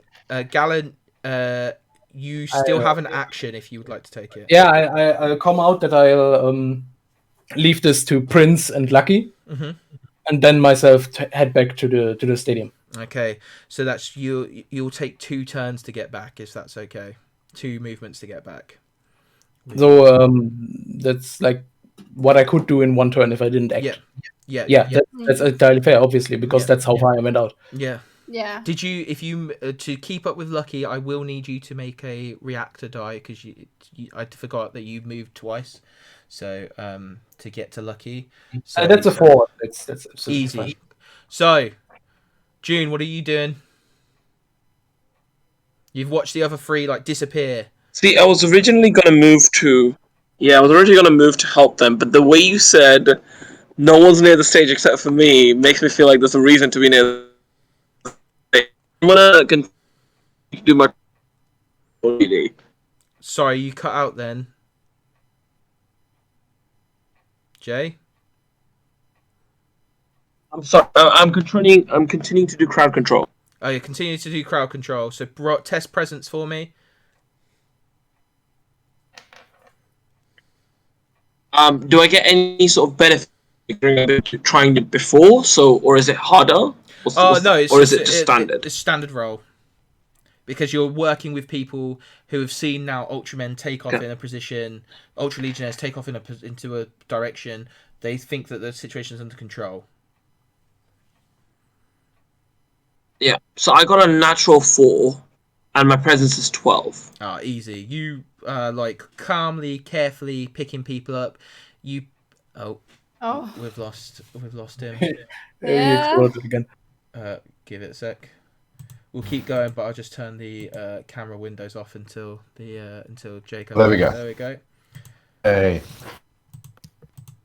Come on, guys! It's my first ever actual play stream. Not only is it going to be scuffed, we're obviously going to have tech issues, my guys. Great. Yeah, I feel like we're doing this for real now. You're doing it live. Yeah. So Jay, yep, you easily do that. You help these military men who seem to have come for Jack. control the crowd, but you do hear something behind you that's like as like a black armored figure with the same logo that appeared on the video on his shoulder, and the Daedalus name written underneath that logo like appears next to you, and is going to give you a bit of a slap, if that's okay. Can you roll mobility for me, please? No, actually, that's illegal. Yeah. So, Jay, can you roll mobility for me, please?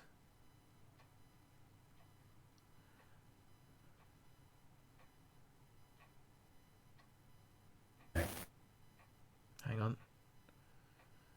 I think Jay's not really there. Jay. We'll come back to this because Alex is going to be there in a second.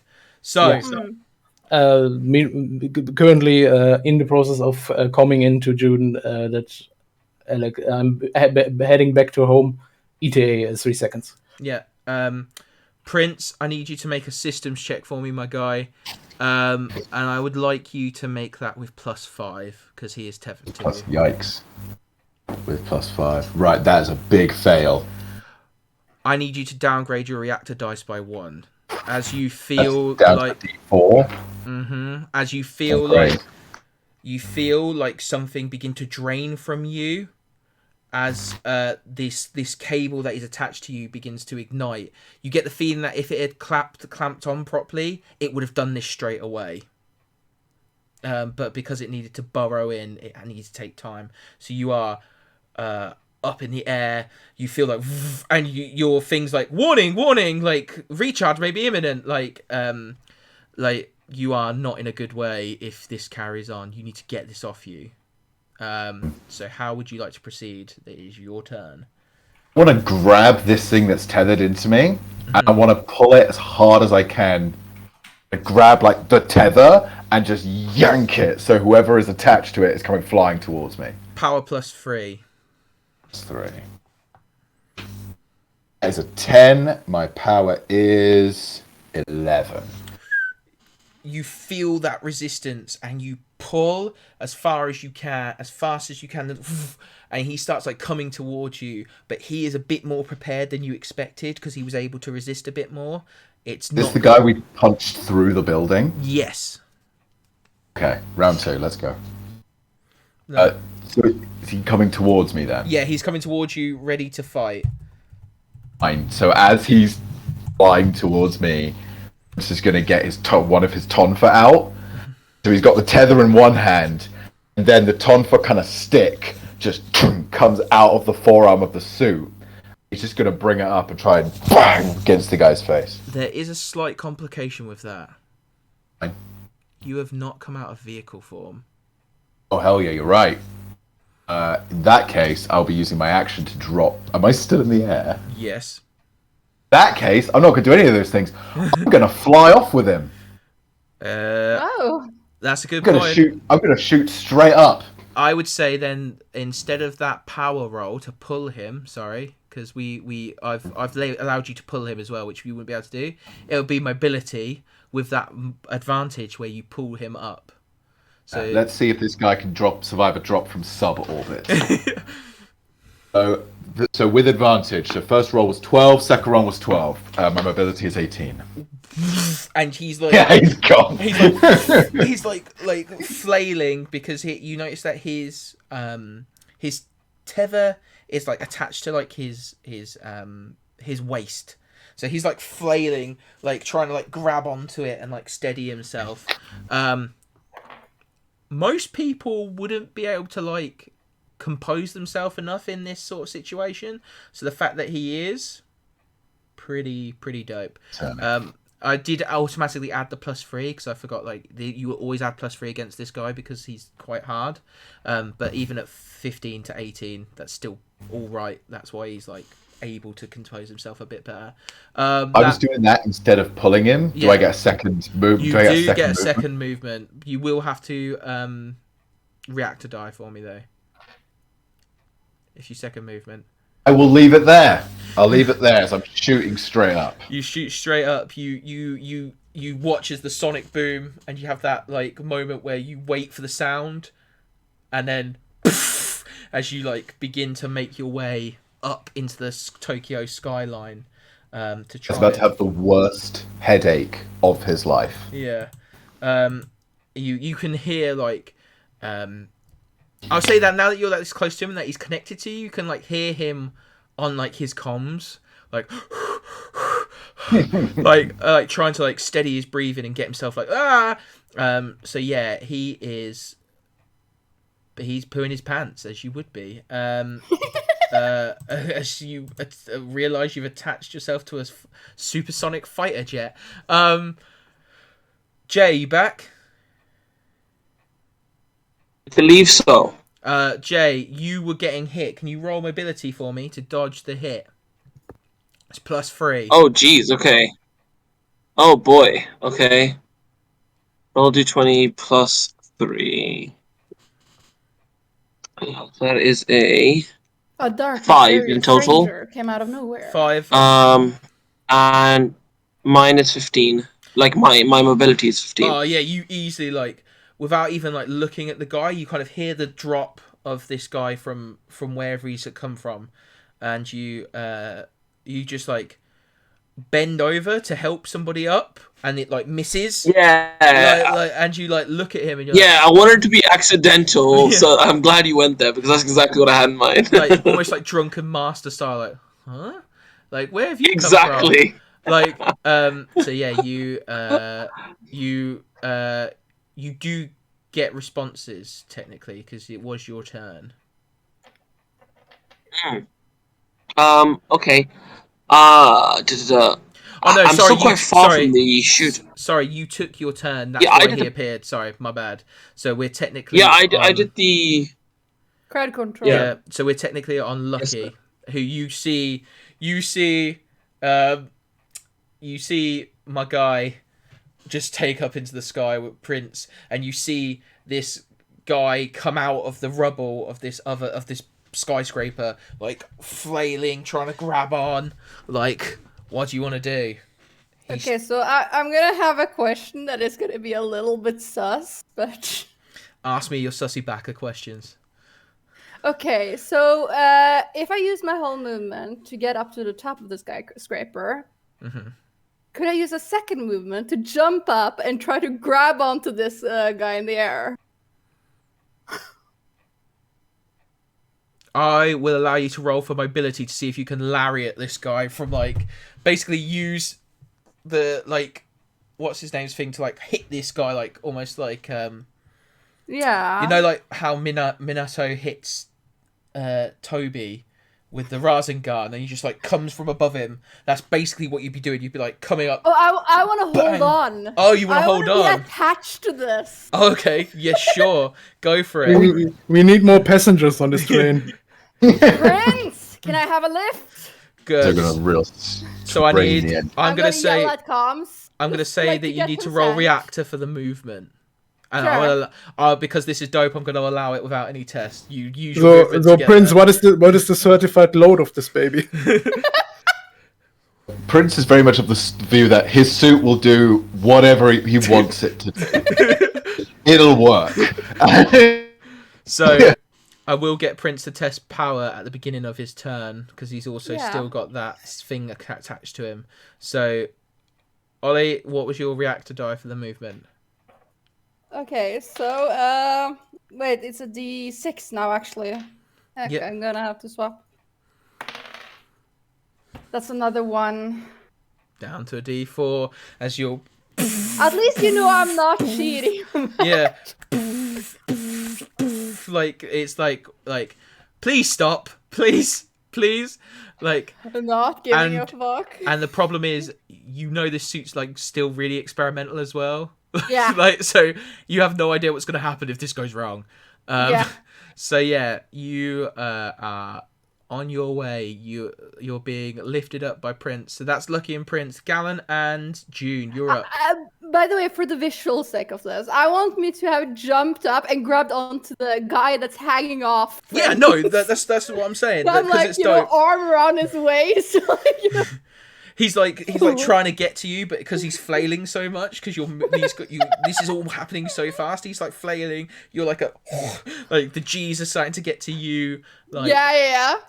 A word of warning to you, Lucky. You are lucky. However, you are not built to be a fighter pilot. You are built to fight on the ground. Therefore, falling or entering into orbit or upper atmosphere might be somewhat problematic for you. He's built for this. You maybe not so much. So let's go to Gallant, and then we'll go to June. You're on deck. Gallant. I will burst onto the scene and move into position to back up my girl June. Yep, you easily one movement. Poof, you're in front of this guy with the with that tried to hit June. What would you like to do? I will use a use action to fire up my energy shield. Mm-hmm. Reactor die is being rolled as we speak. That's a 3. I believe that's still fine. It's 2 and 1. That's the issue. Unless you're Ollie, it only goes down on a 1. That's good. So I moved. I did a use action. Do I still get to attack? No. So you moved. You get 2 actions. I assumed that much, but I will still point my gun at the Daedalus figure and just go. You're dealing with us now. June, is there anything you wish to do to Mr. Daedalus? Thanks for the follow, Rising of the Phoenix. I appreciate that.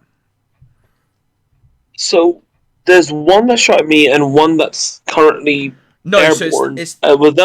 Sorry. So there's one. The guy who's fighting you, and you can see Prince kind of in the distance, halfway across Tokyo, take over to the air with something attached to him, or 2 somethings attached to him. Yeah. And so, the only enemy I'm aware of is this one in front of me, correct? Mm-hmm. Yes. Don't worry, we are professionals. We are trained. Cool. You know what? What range is this enemy in from me? They are close. They are. You could punch them. They try to backhand you, like. Yeah, I'm gonna turn around. And in a pretty swift action, I want, like you said, Drunken Master. So it's sort of like my axe almost falls out of its sheath and like opens up, right? Mm-hmm. And swings up. I'm trying to do some damage to this fella. So I'm going to roll with a +2 because of it's a heavy. It's power. Oh boy. Power plus 2 I got a plus nat 20. 3. Ooh. Oh jeez. Yeah, that's a 25. So crit fail. 16.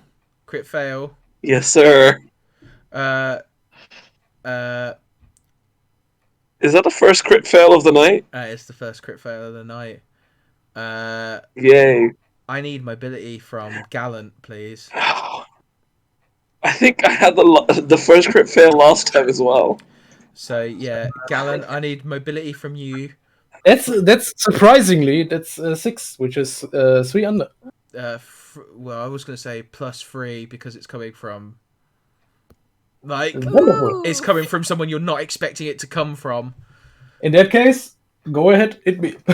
So Hit me with your June, you go to like hit up, but instead you hit to the side and you smack Gallant straight across the chest, like poof, You are. He looks mortified. I will say that you're lucky enough to you see and you turn the axe, so you slap him instead of slash him. Can you roll damage for me, please? Is it a full damage roll? Mm-hmm. Oh jeez. Ooh. Okay. So it's your damage. Is that with the +2 as well? Yep, because it's a heavy weapon. Jeez. 7. So what did you get? 7. In total, 5 + 2, 7. 7. So, Gallant, can you take 7 damage as this axe smacks into your chest? I cannot because I have my energy shield up, which means I still get to do a D4 to reduce it. Good idea. So roll your d4. That's a nice 3, so I take 4 damage. You take 4 damage as this thing slaps into your chest, hitting against your energy shield, like, and sparks. You are very lucky.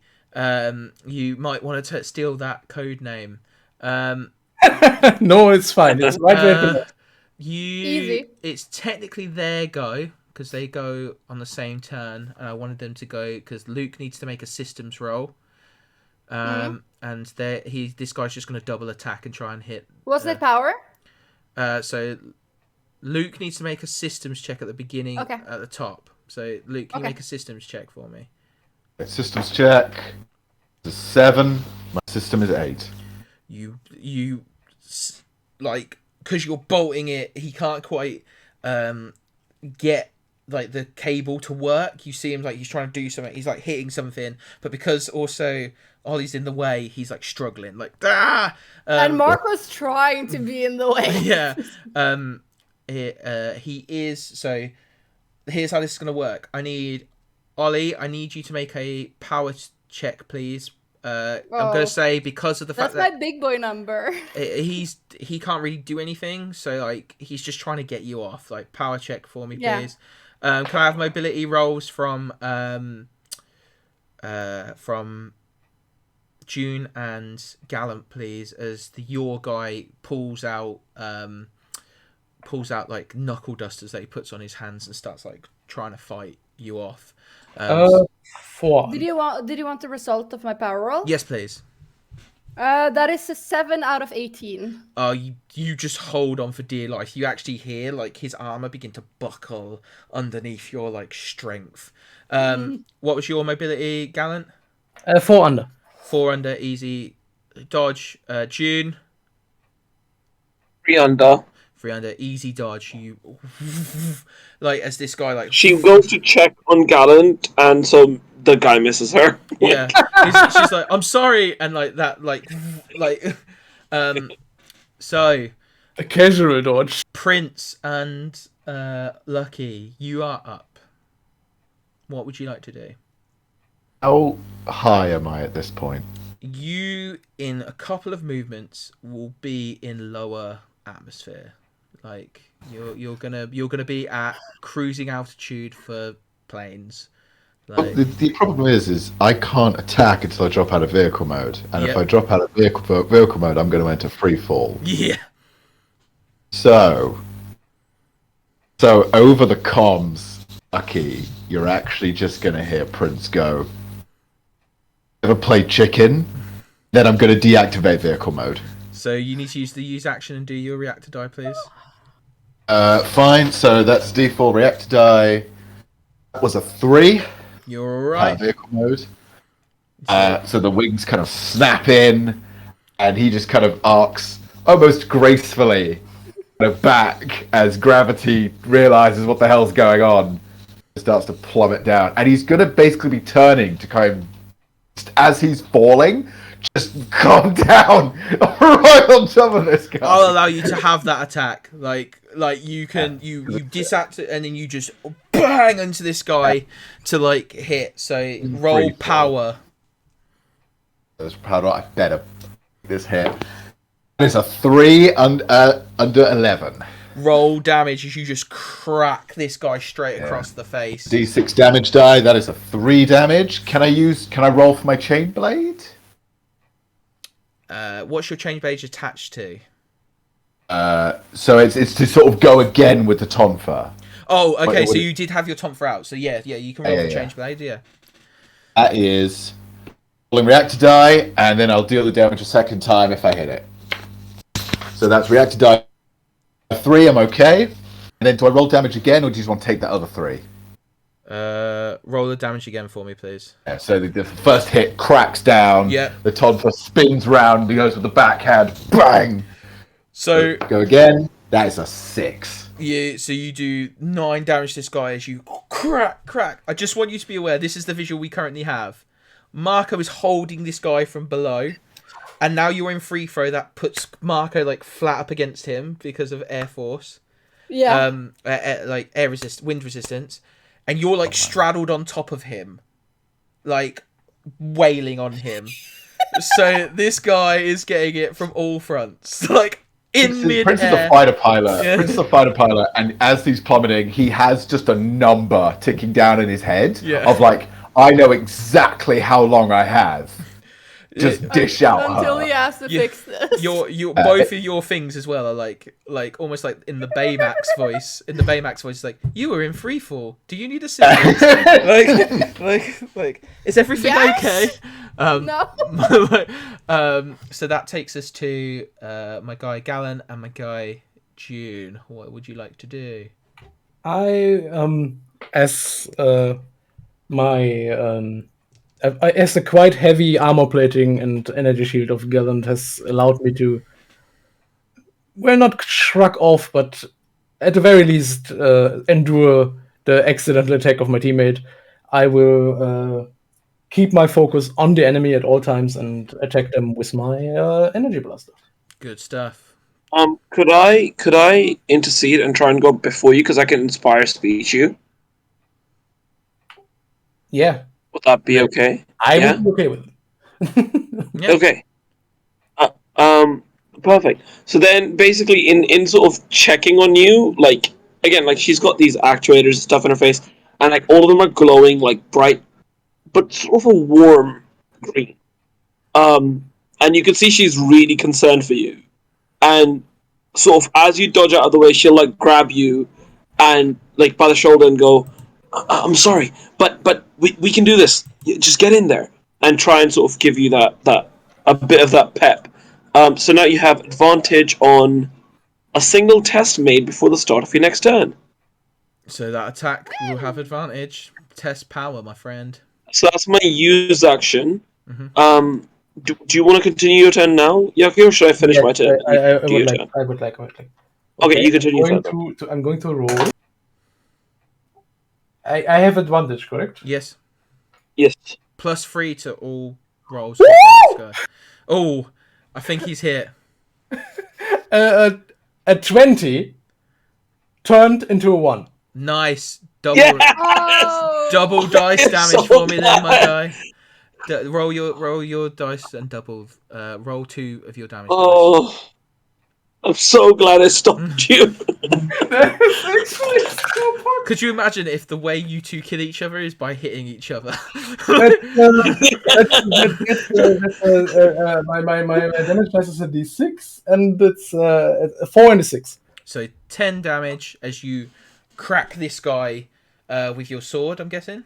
No, it's actually all right. I did the switch. It's a yeah, it's a sword. Yeah, absolutely. Yeah, you crack him with this sword, and you see him like almost like sparks fly from his suit as it hits. You have made quite a hefty dent in him, but he's not like down. Like you get a feeling if you hit him like that a couple more times, he's going down. So you can attack again. That will incur reactor die roll, or you can whatchamacallit? You can do something else. That's what I'm looking for. I'm going to hit another use action to get my shield rolling again. Yep, roll reactor for me, please, my guy. That's another 3. So you guys are killing it, and you guys are like, you see that people are now watching you through like cameras and watching you like fight these guys. Yeah, they caught the mishap, but obviously you're brand new at this, and Gallant, you are form perfect in almost every way. Like, like activating shield, like you are like impressive. And even June, like as she's doing these weird like drunken fist things, is like looking really good. And they like there's someone like looking towards the sky as they can just see this black meteor slowly falling, like in the distance. I want to hear the sonic barrier break, like as it's just Yeah. like. Well, this So, is gonna be fun.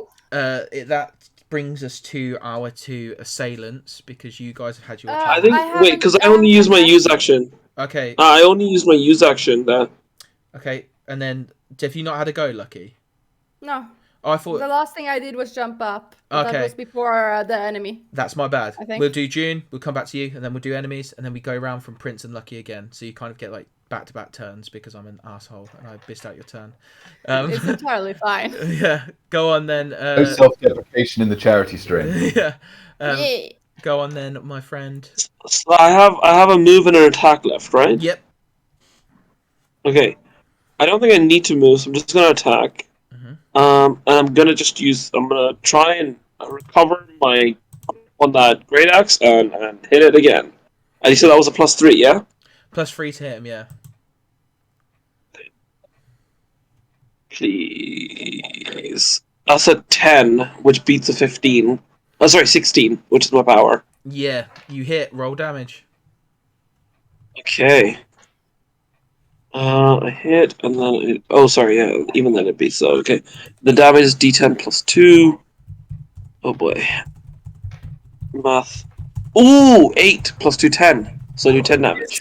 10 damage as you hit this guy. He fumbles back again, and you see like almost like Darth Vader-esque. Like you've hit the mask off, and like part of it's crumbled off, and there is like an older woman, like kind of middle-aged woman, like angry looking, like looking at you. Traitor is like what the look you get from her. Like this is a generation removed. Like they're kind of in the same sense we have now. Like they see the future as encroaching on them, and that anyone who is part of that future is a traitor to whatever idea they have. It's like she looks both sad and like enraged. Very angry. Yeah. Yeah.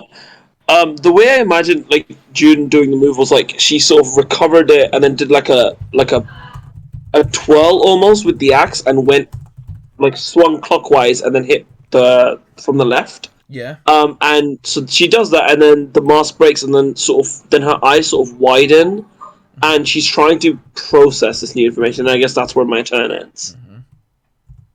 Imagine from hitting each other, your enemies go to in unison, giving you back-to-back 10 damage hits. Yeah. Like back-to-back, like, ow, this hurts, stop. So that takes us to Lucky. Okay, so Lucky, upon the realization that they're not now falling to their death, right? Yeah, you are now possibly falling to your death. Is gonna divert power. I'm gonna use my use action to divert power from my fisticuffs to my suiticuffs. So I'm going to downgrade my damage die and upgrade my reactor die by 1. Brilliant. And then I'm gonna start tearing at this guy. Okay. I'm gonna like loop my legs around. Yeah. I'm gonna loop my legs around him, and then I'm gonna try to like literally tear apart his armor. Okay, roll power. Sure. That is a 14 out of 18. Easy. Okay? Roll damage. Yeah. That is a 5. Plus whatever damage I don't think my thing has. You don't. No, it's a light weapon. So yeah, 5 damage. He's taken quite a hit, but like they're not. It's nowhere near as much as the other guy's taken. So he's still up. He's at 15. He's about like half health, let's say. You hit, and you do begin to like crack at it. It's not quite going, but it is beginning to crack and like tear.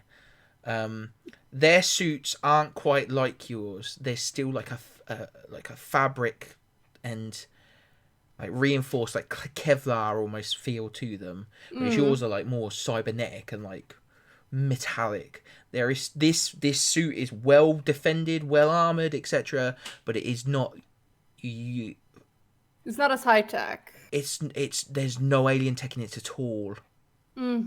Like these are very much humanists. Like Yeah. for humanity, like no aliens, like we live by our principles. Yeah, so that takes us to the top. No, that takes us to their actions. Yeah, that takes us to their actions because you missed a turn. So, Luke, I need a systems roll from you, please, buddy, because you are still tethered to this guy. Fine. It's an 8 on a systems of 8. Yikes! You lose a die, which is a D4, which technically means you overheat. Let me just check the rules on overheating before I make you do terrible things. Okay, so just for people who are aware, every mech has a reactor die. It's kind of like their battery, and once that battery runs out, there are complications that arise. So, when you roll a 1 or 2 on a D4, or you lose a D4 because I've forced you to, your mech becomes overheated, and your reactor die remains a D4 until you complete a long rest. So either overheated mecha, but in this case, overheated UltraLegionnaires cannot take actions and has disadvantage on all tests. You skip your next turn to expel heat and cool off. You lose the overheat condition at the start of the following turn. I would like you to roll a D8 for me, though, please. D8. D8 for me, please, my guy. I don't know if I haven't. There we go. Yep, fine. D8. It's a 7. Okay. So, I need you for me, please, to... hang on. Oh no, sorry, you did not need to roll that D8 because that's for if you. I forgot that's for disabled. So if you hit 0 HP, you haven't hit 0 HP, so that's fine. Sorry, it's because it's right underneath the. It's right underneath the. It's right next to the thing. Get off my computer monitor, fly. Haven't reached 0 HP yet. So, Prince, you lock up and your things like got fire symbols all over it, and like you begin to like hear deploying foam, and you begin to see like foam appear or coolant. Sorry, yeah, that's a better way to do it. Like you begin to hear the like of like liquid running through the whole suit. Like you open up like the back of your like jet wings, and you just hear a smoke. It's like your light is like you cannot move, but you are up, Lucky. What would you like to do? Okay, so as far as I'm understanding the situation, he's kind of floating dead air, like like you can see that he is locked up, like okay, completely. So I'm gonna start climbing some, I'm gonna try to get away from this dude that I'm holding onto him, kind of, right? I'm gonna say that's gonna require a mobility check at disadvantage because you are in free fall. So any change in this guy's equilibrium and you trying to climb up is going to result in you like knocking each other. Yeah, I couldn't reach his ankles or something, or pull on the chain or something. Even if you did that, like you're going to cause like it's like if you ever seen like skydivers that they can like edit their courses by like simply like tapping each other. Like if they tap each other, they like push each other away quite a bit. Like so you're going to create a very, very like dangerous situation if possibly you accidentally fall off or you push him away from you. He's going to be alone in free fall, stuck in his suit. Yeah, but he's attached to me by this chain that is going through that enemies. The enemy is attached to him, so the enemy is attached. He's not attached to you. No, so, but that's kind of what I'm trying to do, is to use that as a bridge kind of to him. That's still going to possibly like pull him round. Like you're pulling somebody who has no floor. This is like, when you're in water and somebody like hits the side of your lilo and it flips because it's got so there's no realistic way that I can just grab onto him and kind of like, It would take a lot of maneuverability. It would take you like pushing off using free fall a bit, like almost like skydive thing as he falls, and then getting to his level and then pulling yourself closer to him. That's why I'm saying mobility. Yeah, okay. This is about using physics. Yeah, I get that. It's just like, how to realistically do this, or maybe I should replan. Can I use the utility appendants to try to keep myself from like losing them completely? Yeah. I know. I forgot you have the third arm. Yeah, of course you can. Yeah. That would make it Okay. easier. That would make it a lot easier. I would say that would make it a +3 instead. Instead of +3 disadvantage. instead? Yep. Okay, so this is gonna be a really tough thing. I really should have ability. No, not even close. You go to do it. You grab onto him, and like your appendage tries to pull you up, but like the speed, like the appendage like folds out, and you're like almost like outstretched by the full length of the appendage for a second before it pulls you back in, like and like snaps you back in, and you like pull back onto this guy who you're like trying to hit off, and it's just cacophonies of noise and screeching alarms, and your heads up displays showing Gallant's in combat, Gallant's taken damage, June's taken damage, or June's under attack, Prince is overheating. There's just too much going on for you to focus enough to do the precise maneuver that you need to do right now to make this work. That takes us to Gallant and June. Oh no, unless you want to do something else, Ollie. Sorry, you've done what one else can I do? You can Prince attack. Prince just be shouting through the comms and just be shouting like, "Break the tether!" and like. You can attack. You can use. You've tried to like make a test. I thought you said we're playing chicken, sir. And I wanna. Can I attack the opposite way with my chest beam to try to like push myself towards them? That would create. That's thrust. an energy thing. Yeah, it would create thrust. Yeah. So you want to like bump into him with your back. Basically, all I want to do is get a hold of this dude, so that I can like shove myself around and like take the force. To be honest with you, if you wanted to, you could position yourself in a way that you could just chest beam through this guy because you're back underneath him. Yeah. So you could position yourself so you could just chest beam through this guy and not hit Prince because it would be a straight up thing. Like So chest beam relies on what? Read out chest beam for me. So what do you need to do as you what's I don't actually know. I never found that mod actually. Chest beam thingamatang. Does Yeah, anyone else have it? We all have it. Chest beam. As an attack action, test power. You succeed, one close enemy takes 1d8 damage. And you roll reactor. And is pushed to near range. You would actually push him up. Okay, so I could push myself and him up. No, you would push him up away from you because you're chest beaming into this guy. But can I chest beam down instead and not hit the enemy? Why don't you? I don't get why you don't want to hit the enemy. Like with this. I want to get up. I'm not interested in attacking. I want to keep us from smashing into the asshole. Oh, I get it now. You're trying to make thrust to like. But I get you. I get it now. I'm like trying to imagine why you're doing this. Like, are you just trying to like, knock him? Yeah, sure. Go for it. Sure. I'll just say roll reactor, and you are slowing your descent because you're not doing any damage to anybody. Yeah, I more wanted to get closer to Prince specifically. Yeah, okay. You get level with him from this if you. Yeah, I got a 5. Yeah, you roll. You get level with Prince, and you're like you basically like let the appendage let go thing, and then you like get above Prince, and now you're like above as he's like falling below you, stuck in his suit. Trying to reach as best as I can. Yeah. I'm trying to remember what the Ultraman beam's called. It's literally just called the Ultra Beam. Duh. As you Ultra Beam, you take the pose. A bunch of different names for it. Yeah, so you take the Ultra Beam pose, like, and you pass up. You see this as they go past you. You're kind of there. I don't know how you react, Prince, but I'd kind of react like, or I imagine Jack's kind of like, what? Like, what? Why are you going back the other way?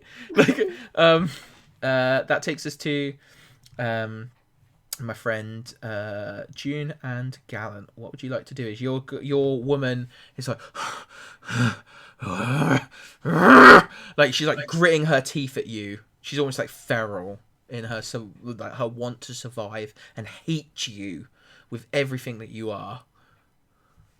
I believe. I'm gonna try and inspire Gallant again, Mm-hmm. and just go, just one more of those, bud, and then we can go help our friends. Yeah.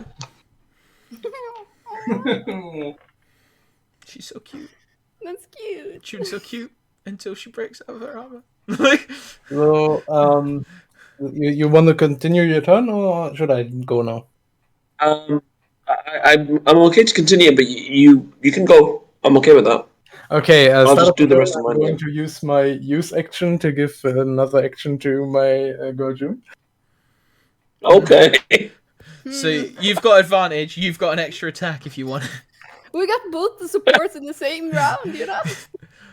Both clerics are just like, I heal you. I heal you. Like, I love And you, buddy. myself, I'm going to go for the Get attack. some Bardic bardic inspiration, the bard. inspiration. Yeah. And with that, I will go for the attack myself. I Okay. say both of you roll your attacks because I feel like this is like that Power Rangers-esque like double thing. Oh, okay. I'm rolling it. Like, 11 under. 11 under, you smash it, roll damage. I am 5 under. Roll damage, my guy. That would be a 5. 5. 9. 9. Yeah. You guys like almost like do the like anime thing of like phasing through her, like as you both like on either side like hit with the axe and the sword. She like is behind you in the shot, and you just see her fall to one knee. Like more of her mask falls off, and it is like this weird, angry, like middle-aged like businesswoman. You know, she is literally in like a business suit underneath, like, and she's just like looks back at you, and she's like, humanity's not helpless, and as she like coughs up blood and she like falls to the ground, she is like her suit's like got like electricity like flowing through it as some of the circuits seem to be broken. Again, not as high tech as yours, so it doesn't have like the safety precautions once those things are damaged. So she is slowly like being electrocuted to death as you like look down at her. You do technically still have use action, June, as you watch this woman. I'm quite far from. Yeah. Wait, sorry. Is the woman still not dead? She's dead. For all intents and purposes, she's dead. She will die eventually. Oh, is there any info I can get from her? Like, can I like? Because June is curious. Like, how is killing us or Ultraman proving humanity's survival or them not being helpless? We help humanity. If you want to try and save her, I would say that's a systems roll, and that's a use action. To try and like sort of keep her keep her not dead, but like not like she can't attack us anymore. Okay. Staunch the bleeding, basically stabilize. Like yeah. Is that you said that's a system roll? Mm-hmm. Any pluses to that, or is it just flat? Just flat. Okay. I can do this. Yes, 6 under. You patch her up as best you can. It's not going to be forever unless she gets like real medical attention. But you have defeated the first daedalus infantryman. Is there any way I can comlink or just press a button to be like medical attention needed here?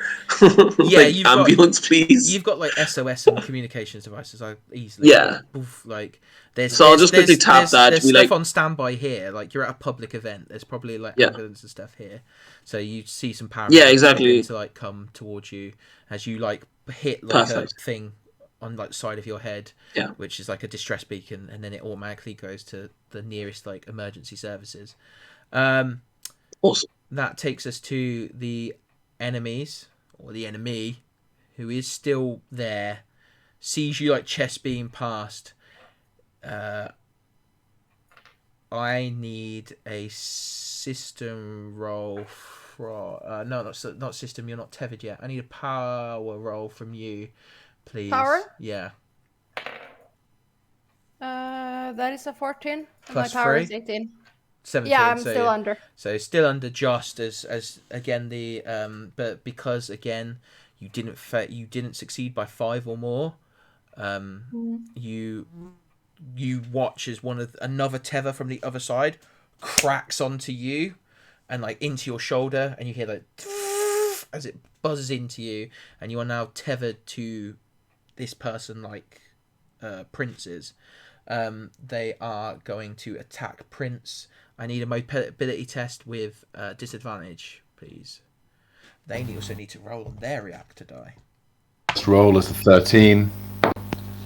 Second roll is a 4. So 13. My mobility is crazy. My ability is 18. And it's plus 3, so because of their attacking and everything with these guys, so you still just they hit you, but they're just so like they can't get any like bearing. Force in it. Yeah, because of the gravity and the raging forces around you. That's their turn. Prince, you are now active. Yeah, so I visualize Prince's suit as probably being the most militarized. Yeah. So the interior display kind of comes to life, and he's got like his altitude read, and he's got like his sort of, and everything kind of applies to life and just kind of chirps like Ultraman Prince suit back online. How close are we? So Marco is now level with me. Yeah. Oh, we are both tethered. How close are we to the ground? You're probably going to hit a building first because you've like moved a little bit. Obviously, you don't when you. It's not quite like a straight deadline. Probably another 2 rounds. If you go another 2 rounds without doing anything, you're going to hit a building and probably go through a few floors of that building. Okay. I am going Superman to... Zod-esque shit. Yeah, I am going to... Okay, it's 2 rounds, yeah? Mm-hmm. 2 rounds! We're still fine. Yeah, I am going to... Fine, I'm going to roll power. I'm going to try and sever this feather from my suit. Power roll, please, my friends. Really sick of it being there. Power roll, that's a 19 and an 11 power. I'm going to roll my reactor die because I want to do that again. Yep, you try and hit it with your Tomfer and hope that the chain, like the thing of it will like hit it off, but doesn't. And I roll reactor die. That's a 1. Warning, overheat, like you overheat again. So you freeze. And my Maverick Nate. Yeah. You are living up to the name as you unfortunately you become overheated and your reactor die again remains at D4. You cannot make any actions or has disadvantage on tests. You skip your next turn to expel heat and cool off and lose the overheated condition at the start of the following turn. So you overheat immediately. You are stunned basically for the next turn, which is going to put it awful close. You are going to be danger close if you overheat again. Because remember, to vehicle form, you have to roll reactor die. So would it be fair to say that Prince is currently in the danger zone? Yeah. He's in the highway to the danger zone. I'm not gonna lie. So, Lucky, what do you want to do? As you just see Prince again, you hear the whirring of water rushing through. You see more through the back of his suit. Like, he's basically a marshmallow at this point, dude. Admittedly, you've seen him overheat a couple of times in training. Like in training suits. This is the first time you've been like a hothead. Yeah, this is like the first time you've been like unlimited. You don't know the effect that overheating that much will do on a person's body. No, definitely not. How close am I to them at this point? You're like really close to them, like okay, because you're so tethered. Could I grab onto him? Yeah, easy. Okay, so I'm gonna grab him by like the bicep area. Can I use my missile barrage to try to sever his thingy? Yeah, like it's probably gonna do damage to him because you're missile barraging him. No, the tether, like around the middle of it, maybe, like because it's long, isn't it? You would have to, if you wanted to like missile barrage this tether off, you would have to aim it at the guy who's got it and hope that you can snap the cable through tension. Because if you like, this is a small cable that's like got a drill on the end that burrows into you. So if you want to missile barrage him, you're literally unloading a bunch of missiles into his chest. You can just pull it out. That's allowed. Like you. Yeah, Can, okay. Let me try that then. Like I think that's probably that- smarter. Yeah. Like I'm like, why are you Is that power? overcomplicating? Yeah, power. Yeah. Well, because I like missiles. They're cool.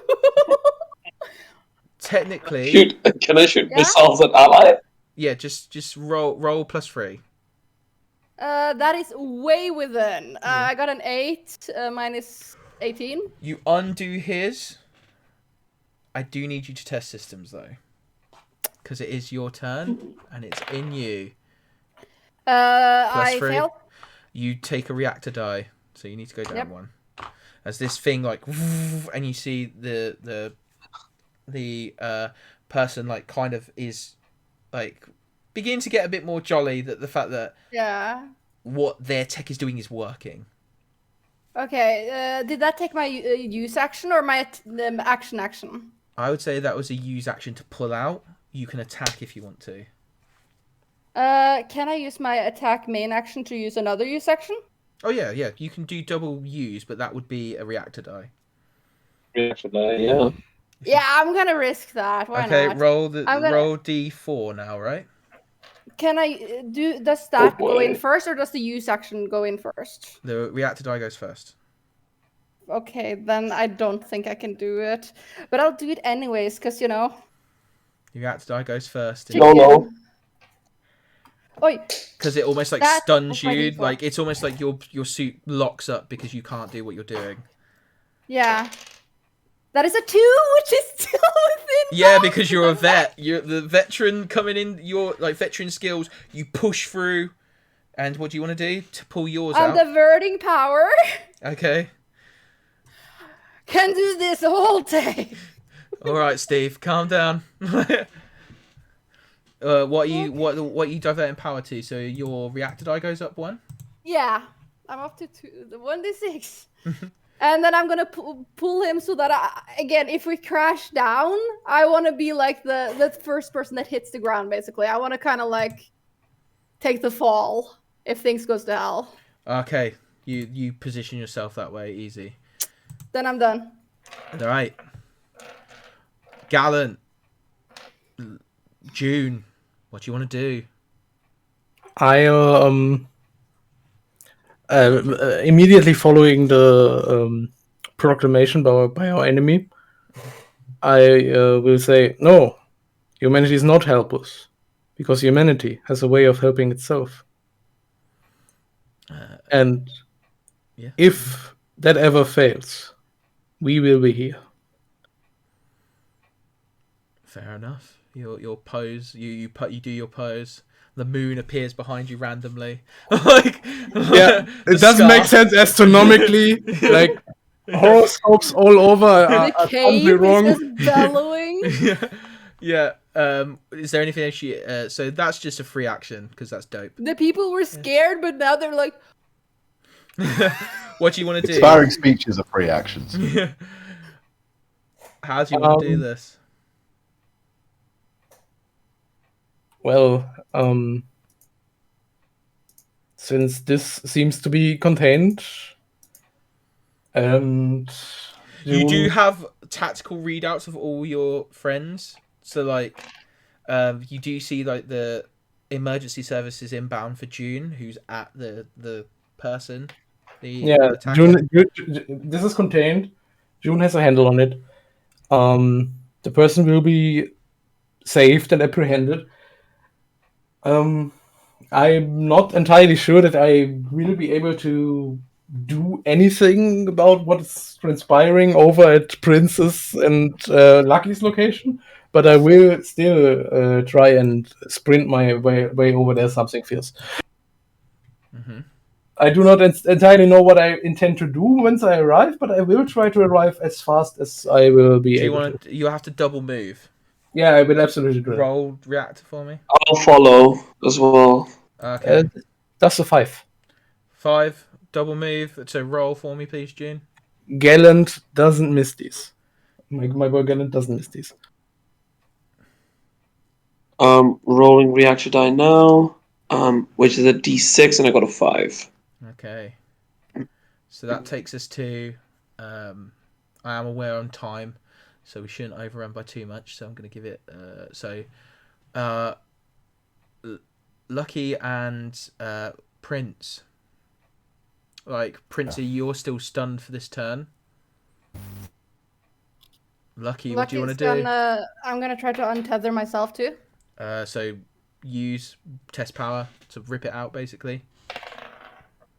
That's that one. That one. I was going to say that you still would roll for system as you removed it. However, they because of the nat one, the crit, you rip it out straight away, and you are safe from the effect. It is going to be their turn because I did forget their turn. I need a mobility roll from you, Lucky, because it knows that 2 mobility rolls. 2 mobility rolls. Yeah. Let go of your earthly tether. Fail. Okay. So that's probably fail. The other one was 8, and my thingy is 11. I don't know if there's any negatives or positives. Positives is +3 for both. Yeah, no, then both of them succeed. So that's 6 damage and 1 damage to you as this guy like cracks you, and now that you're no longer like so far in and they're used to it, they're cracking you by like elbowing back, like one cracks you right in the temple because it's the full damage die, and one cracks you on the side, so it's not quite as bad. Most of it gets absorbed by my shield, but they do manage to get a couple of bruises in. Yeah. Gallon and June, you're up. What do you want to do? Oh no, sorry. How You've got far? one more thing wait. to do. She's got one more thing to do. Ollie's got one more thing to do. Yeah, no, I'm not gonna take the risk on attacking right now. Mm-hmm. Because if I do, I have a very high chance of dying, and I'm hoping. Wait, why would you die if you attack? Because my reactor die is already pretty low. Wait, you already attacked this one. Like my ranged attack requires, yeah. Yeah. So again, I'm just gonna brace for a impact. Yeah. Okay. So if that works. June and Gallant, one. How far are we? Probably 2 movements still, because you're gonna have to get up a building is the problem. But I'm saying even 2 movements to gain gun range or 2 movements to gain melee. 2 movements to get in melee. But so I have a gun. So 1 movement. Is it far? It's a beam cannon. Is that far? Let me check. It says ranged weapon, heavy ranged weapon. Beam cannon. I do have something for far, so worst case scenario, I'll use that. Which actually might be more fun. They're at distance. Sorry, so it would be 3 actions moves. So you would, I would say, you could get in far range and hit them with a beam cannon. I would say. Sorry, okay. So that would be 2 movements and then an attack. So I would need to move and then use my second thing to also move and then use an attack action. Is that correct? No. So you would use 1 move, 1 attack. Okay. Yeah. So I'd like to do that then. Go for it. What do you need to test? It's just an attack, no? Beam cannon? Yeah, but each attack has a test, so it's power. Yeah, it's power +2 +3, right? Mm-hmm. So it's power +5. Mm-hmm. I'm rolling that now. Plus, I can just do it manually. It's fine.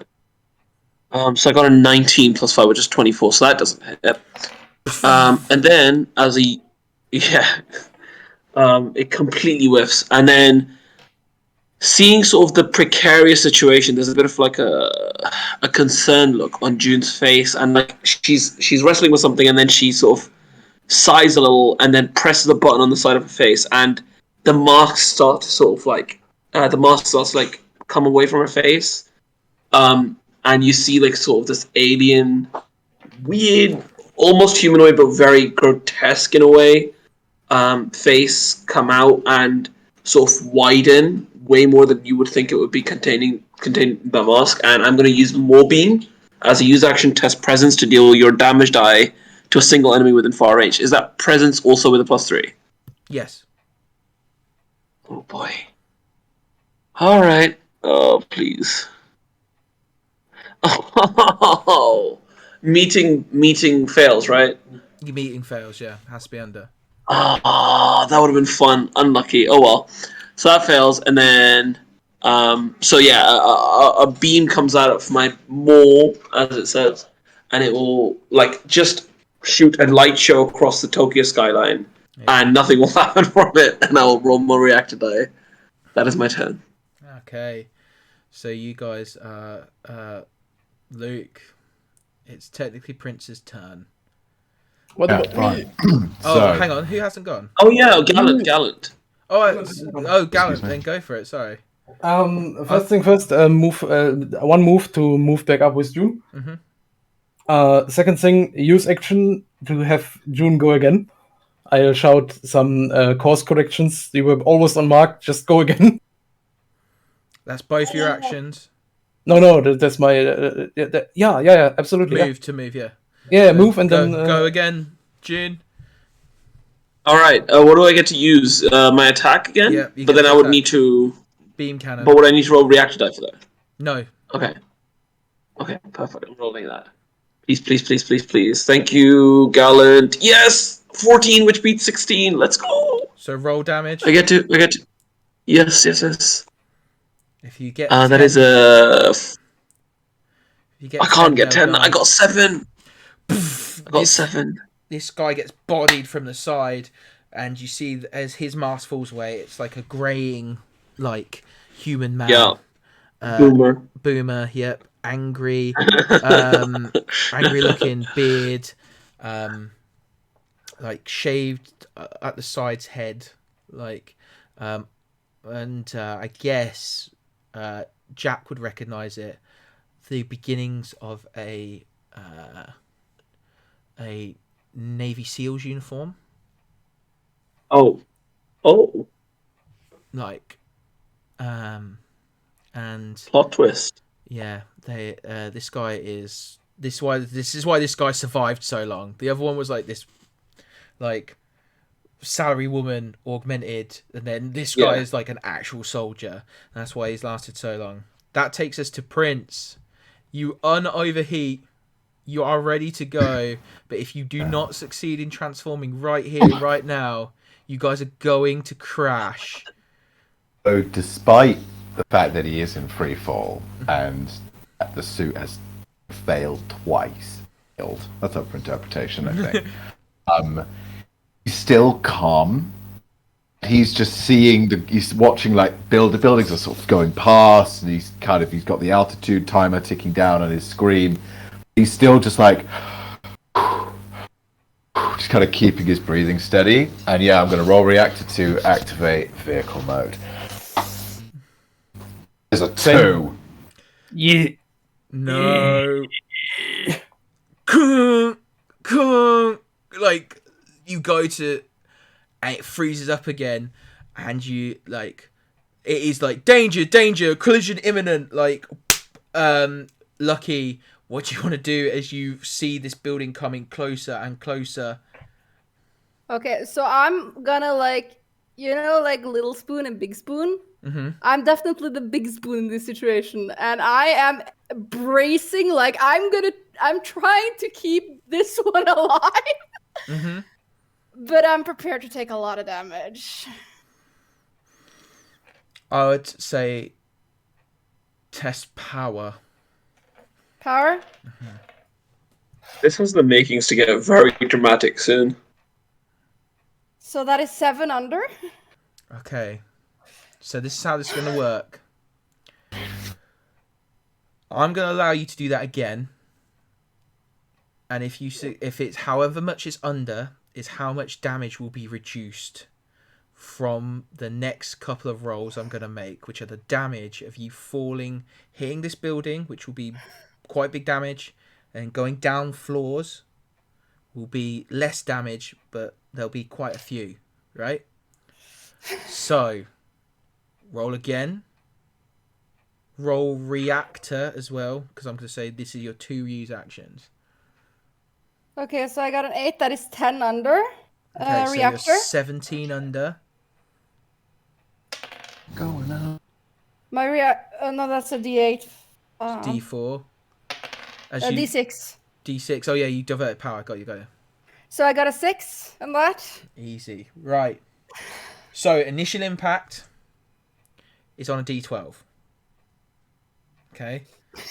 This is starting to go. This is the bit where it gets slow motion, right? In the movie, Yeah. like the time slows down. The best thing is this is going to be our ending shot.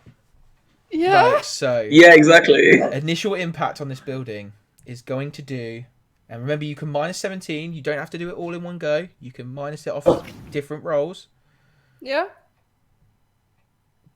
But obviously, if it exceeds 17 and you keep taking damage, so the first initial, you can use armor points instead of hit points.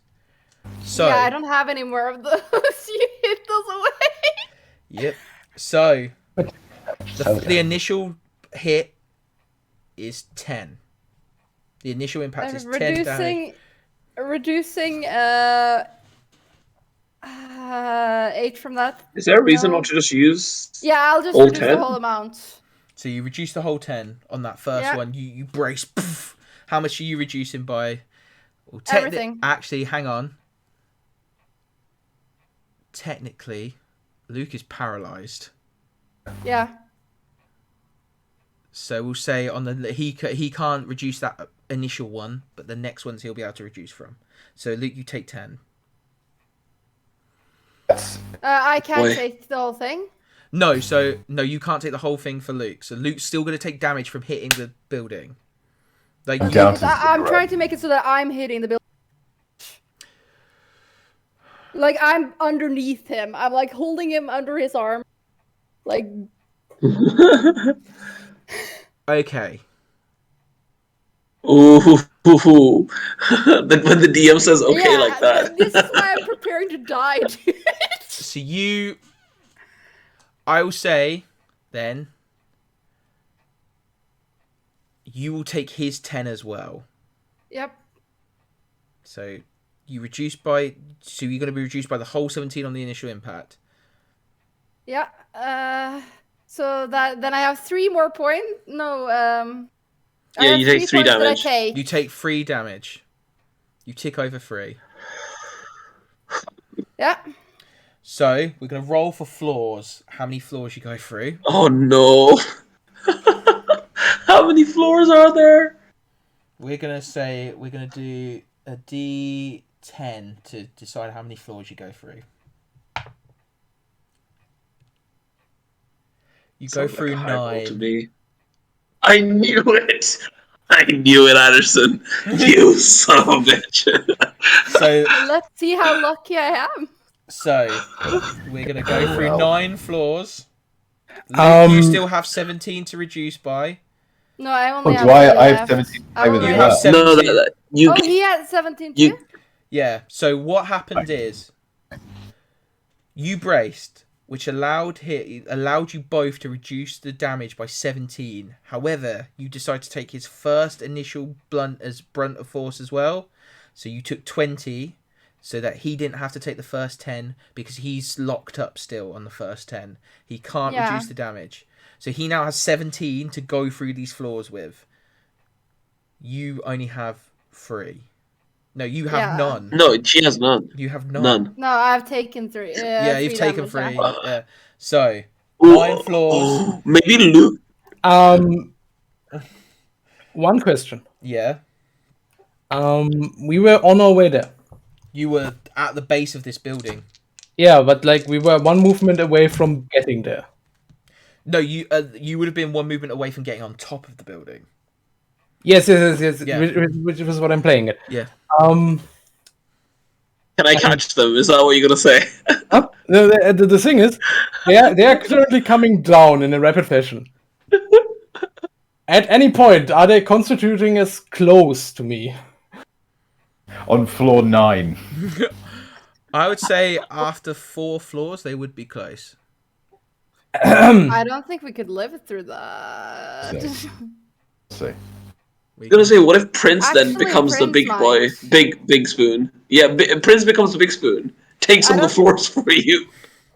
The question I'm asking is that my boy Gallant is outfitted with kinetic absorbers that allow me to take the damage a mech that is close to me would take. Hang on, let me just have a look at the distances, because I always get, there's two that I always get mixed up. Dude, we're working so hard to make sure everyone survives, and I love Oh, it. near is actually not very far at all. Near is within us now. Yeah, so you are near technically. Yeah. So within 2 floors. Okay. Within 2 floors, they would be close. And what have you got? So as soon as I get close, I'm going to take the worst hit. okay, so Damage. Let's do it. 2 floors. 2 floors is 9 damage as you go through. Bang! Doof, doof. The Daedalus person is also taking this damage because they are still wrapped up with you. They are dead. He's dead. He's gone. Dragging a corpse around. So Okay. 2 floors have done. You take, it's 5 and a 4, so you can take the 5 for one of them. Yeah, Yakko. Easy. I take the 5. Yeah. So For Lucky, I I'm imagine. taking the 4. No, I feel like I would still take damage because I'm on bottom, but no, maybe. Yeah, so no, so that's 5 is 1 floor, going through 1 floor. 4 is another floor. So Yakko can take per round. He can take 1 from one of you. So he has to choose one of you to save a roll. Actually, the feature doesn't specify that I can do it once per round. The feature just states that I can take damage that a close mecha would take. Okay. So, but I don't think you need to protect Prince because Prince has 17 protect points. No, So I'm just trying to look at how much I need how much protecting needs to be done. Okay, so next 2 floors. Wait, did I take the damage or did Prince? Yakko? Sorry? You didn't take the damage, my girl. You didn't. So Prince has to reduce 4 from his. Yeah, I'm gonna spend 4 from my 17. Yeah. He needs to the 17 easy. So the 3rd floor is a 6, and there's a 2. So what do you want to stop, Jacko? The 6 from who? Obviously, I want to get rid of the 6. Okay. Luke, how many points you spend? How many points are you at, Yakko? I'm fine. Don't worry about it. He took the 6, so I'll spend 2 points to get rid of the 2. And then so far that takes us to the last. At any point, can I do something? Yeah, sure. I want to try and use a chest beam to weaken the floors. To just make them break easier and prevent damage. Can I do that? Yeah, because that's dope. That's dope. That Okay. Okay. Am I still So paralyzed? June's just gonna run in after the be initial like, impact, you would have woken up. But because you can't, the problem you're having is that you're going through floors quickly. Okay, no, that's fine. So June's up.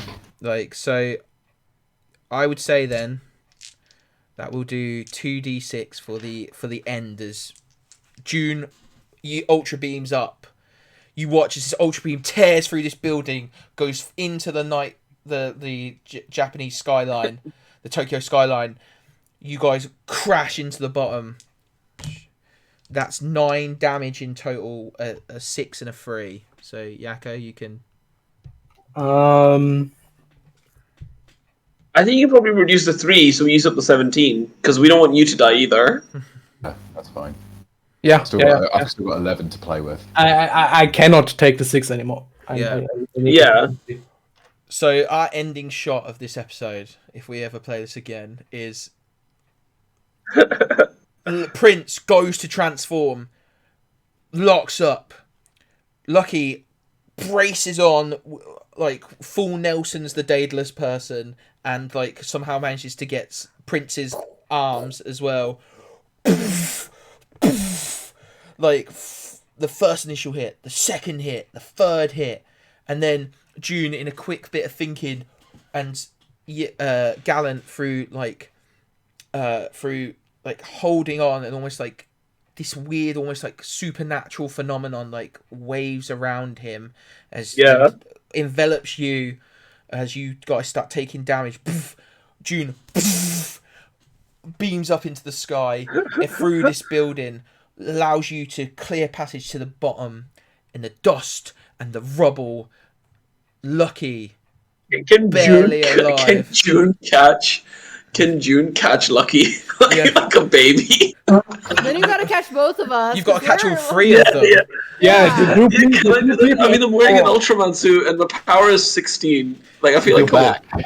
So you go back.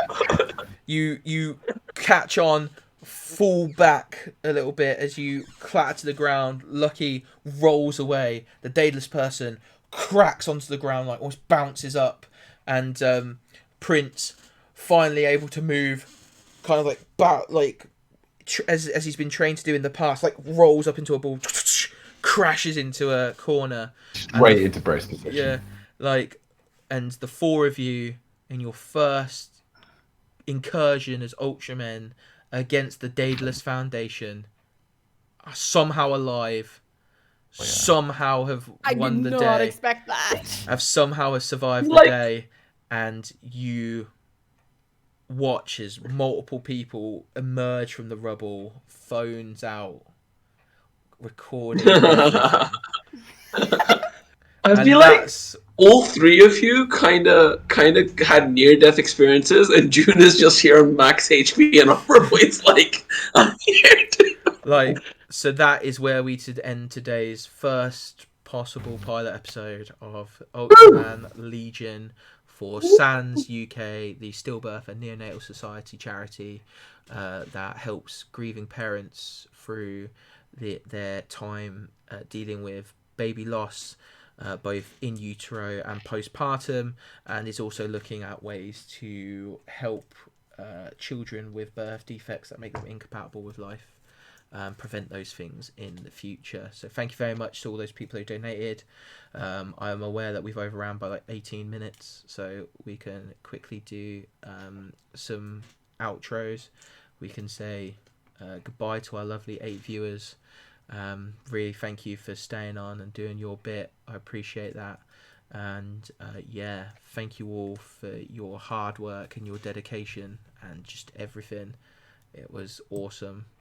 We hit our goal of just £100 because I'm not going to ask lots of people for money. Thank you all for your help, and we'll go round in order of the stream. We'll go from Jay, Yakko, Ollie, and then Luke again. So Jay, how do you want to say goodbye to them? Just thank you, everybody. It was a great experience, despite my technical issues, which were numerous.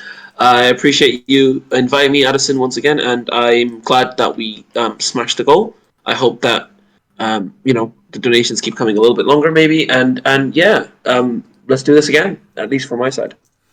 Yakko? Yeah, I just want to say you all rock.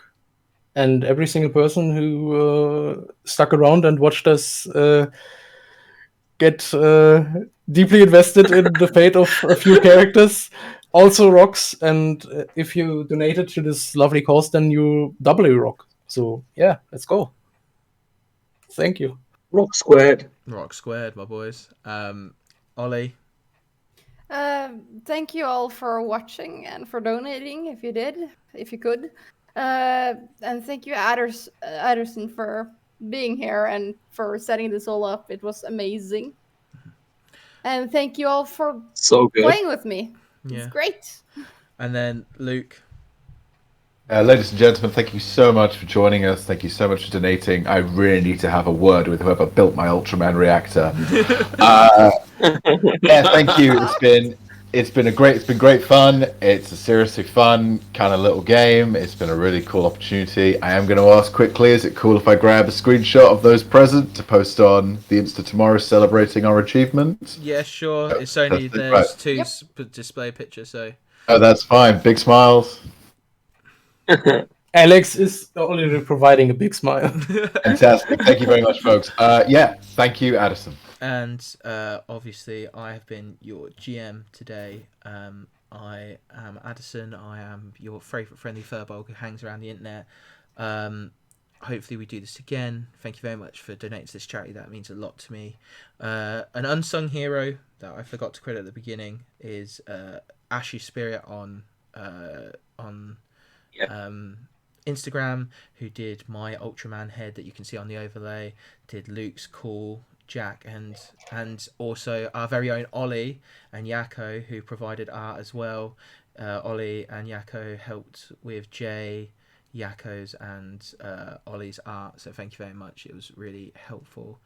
I hope we do this again, and as always, whoever you are, wherever you are, whenever you are, I hope you're safe, I hope you're well, I hope you're friends, and I hope you're having fun. I'll see you in a bit. Bye. Signing out. Bye, guys. Bye.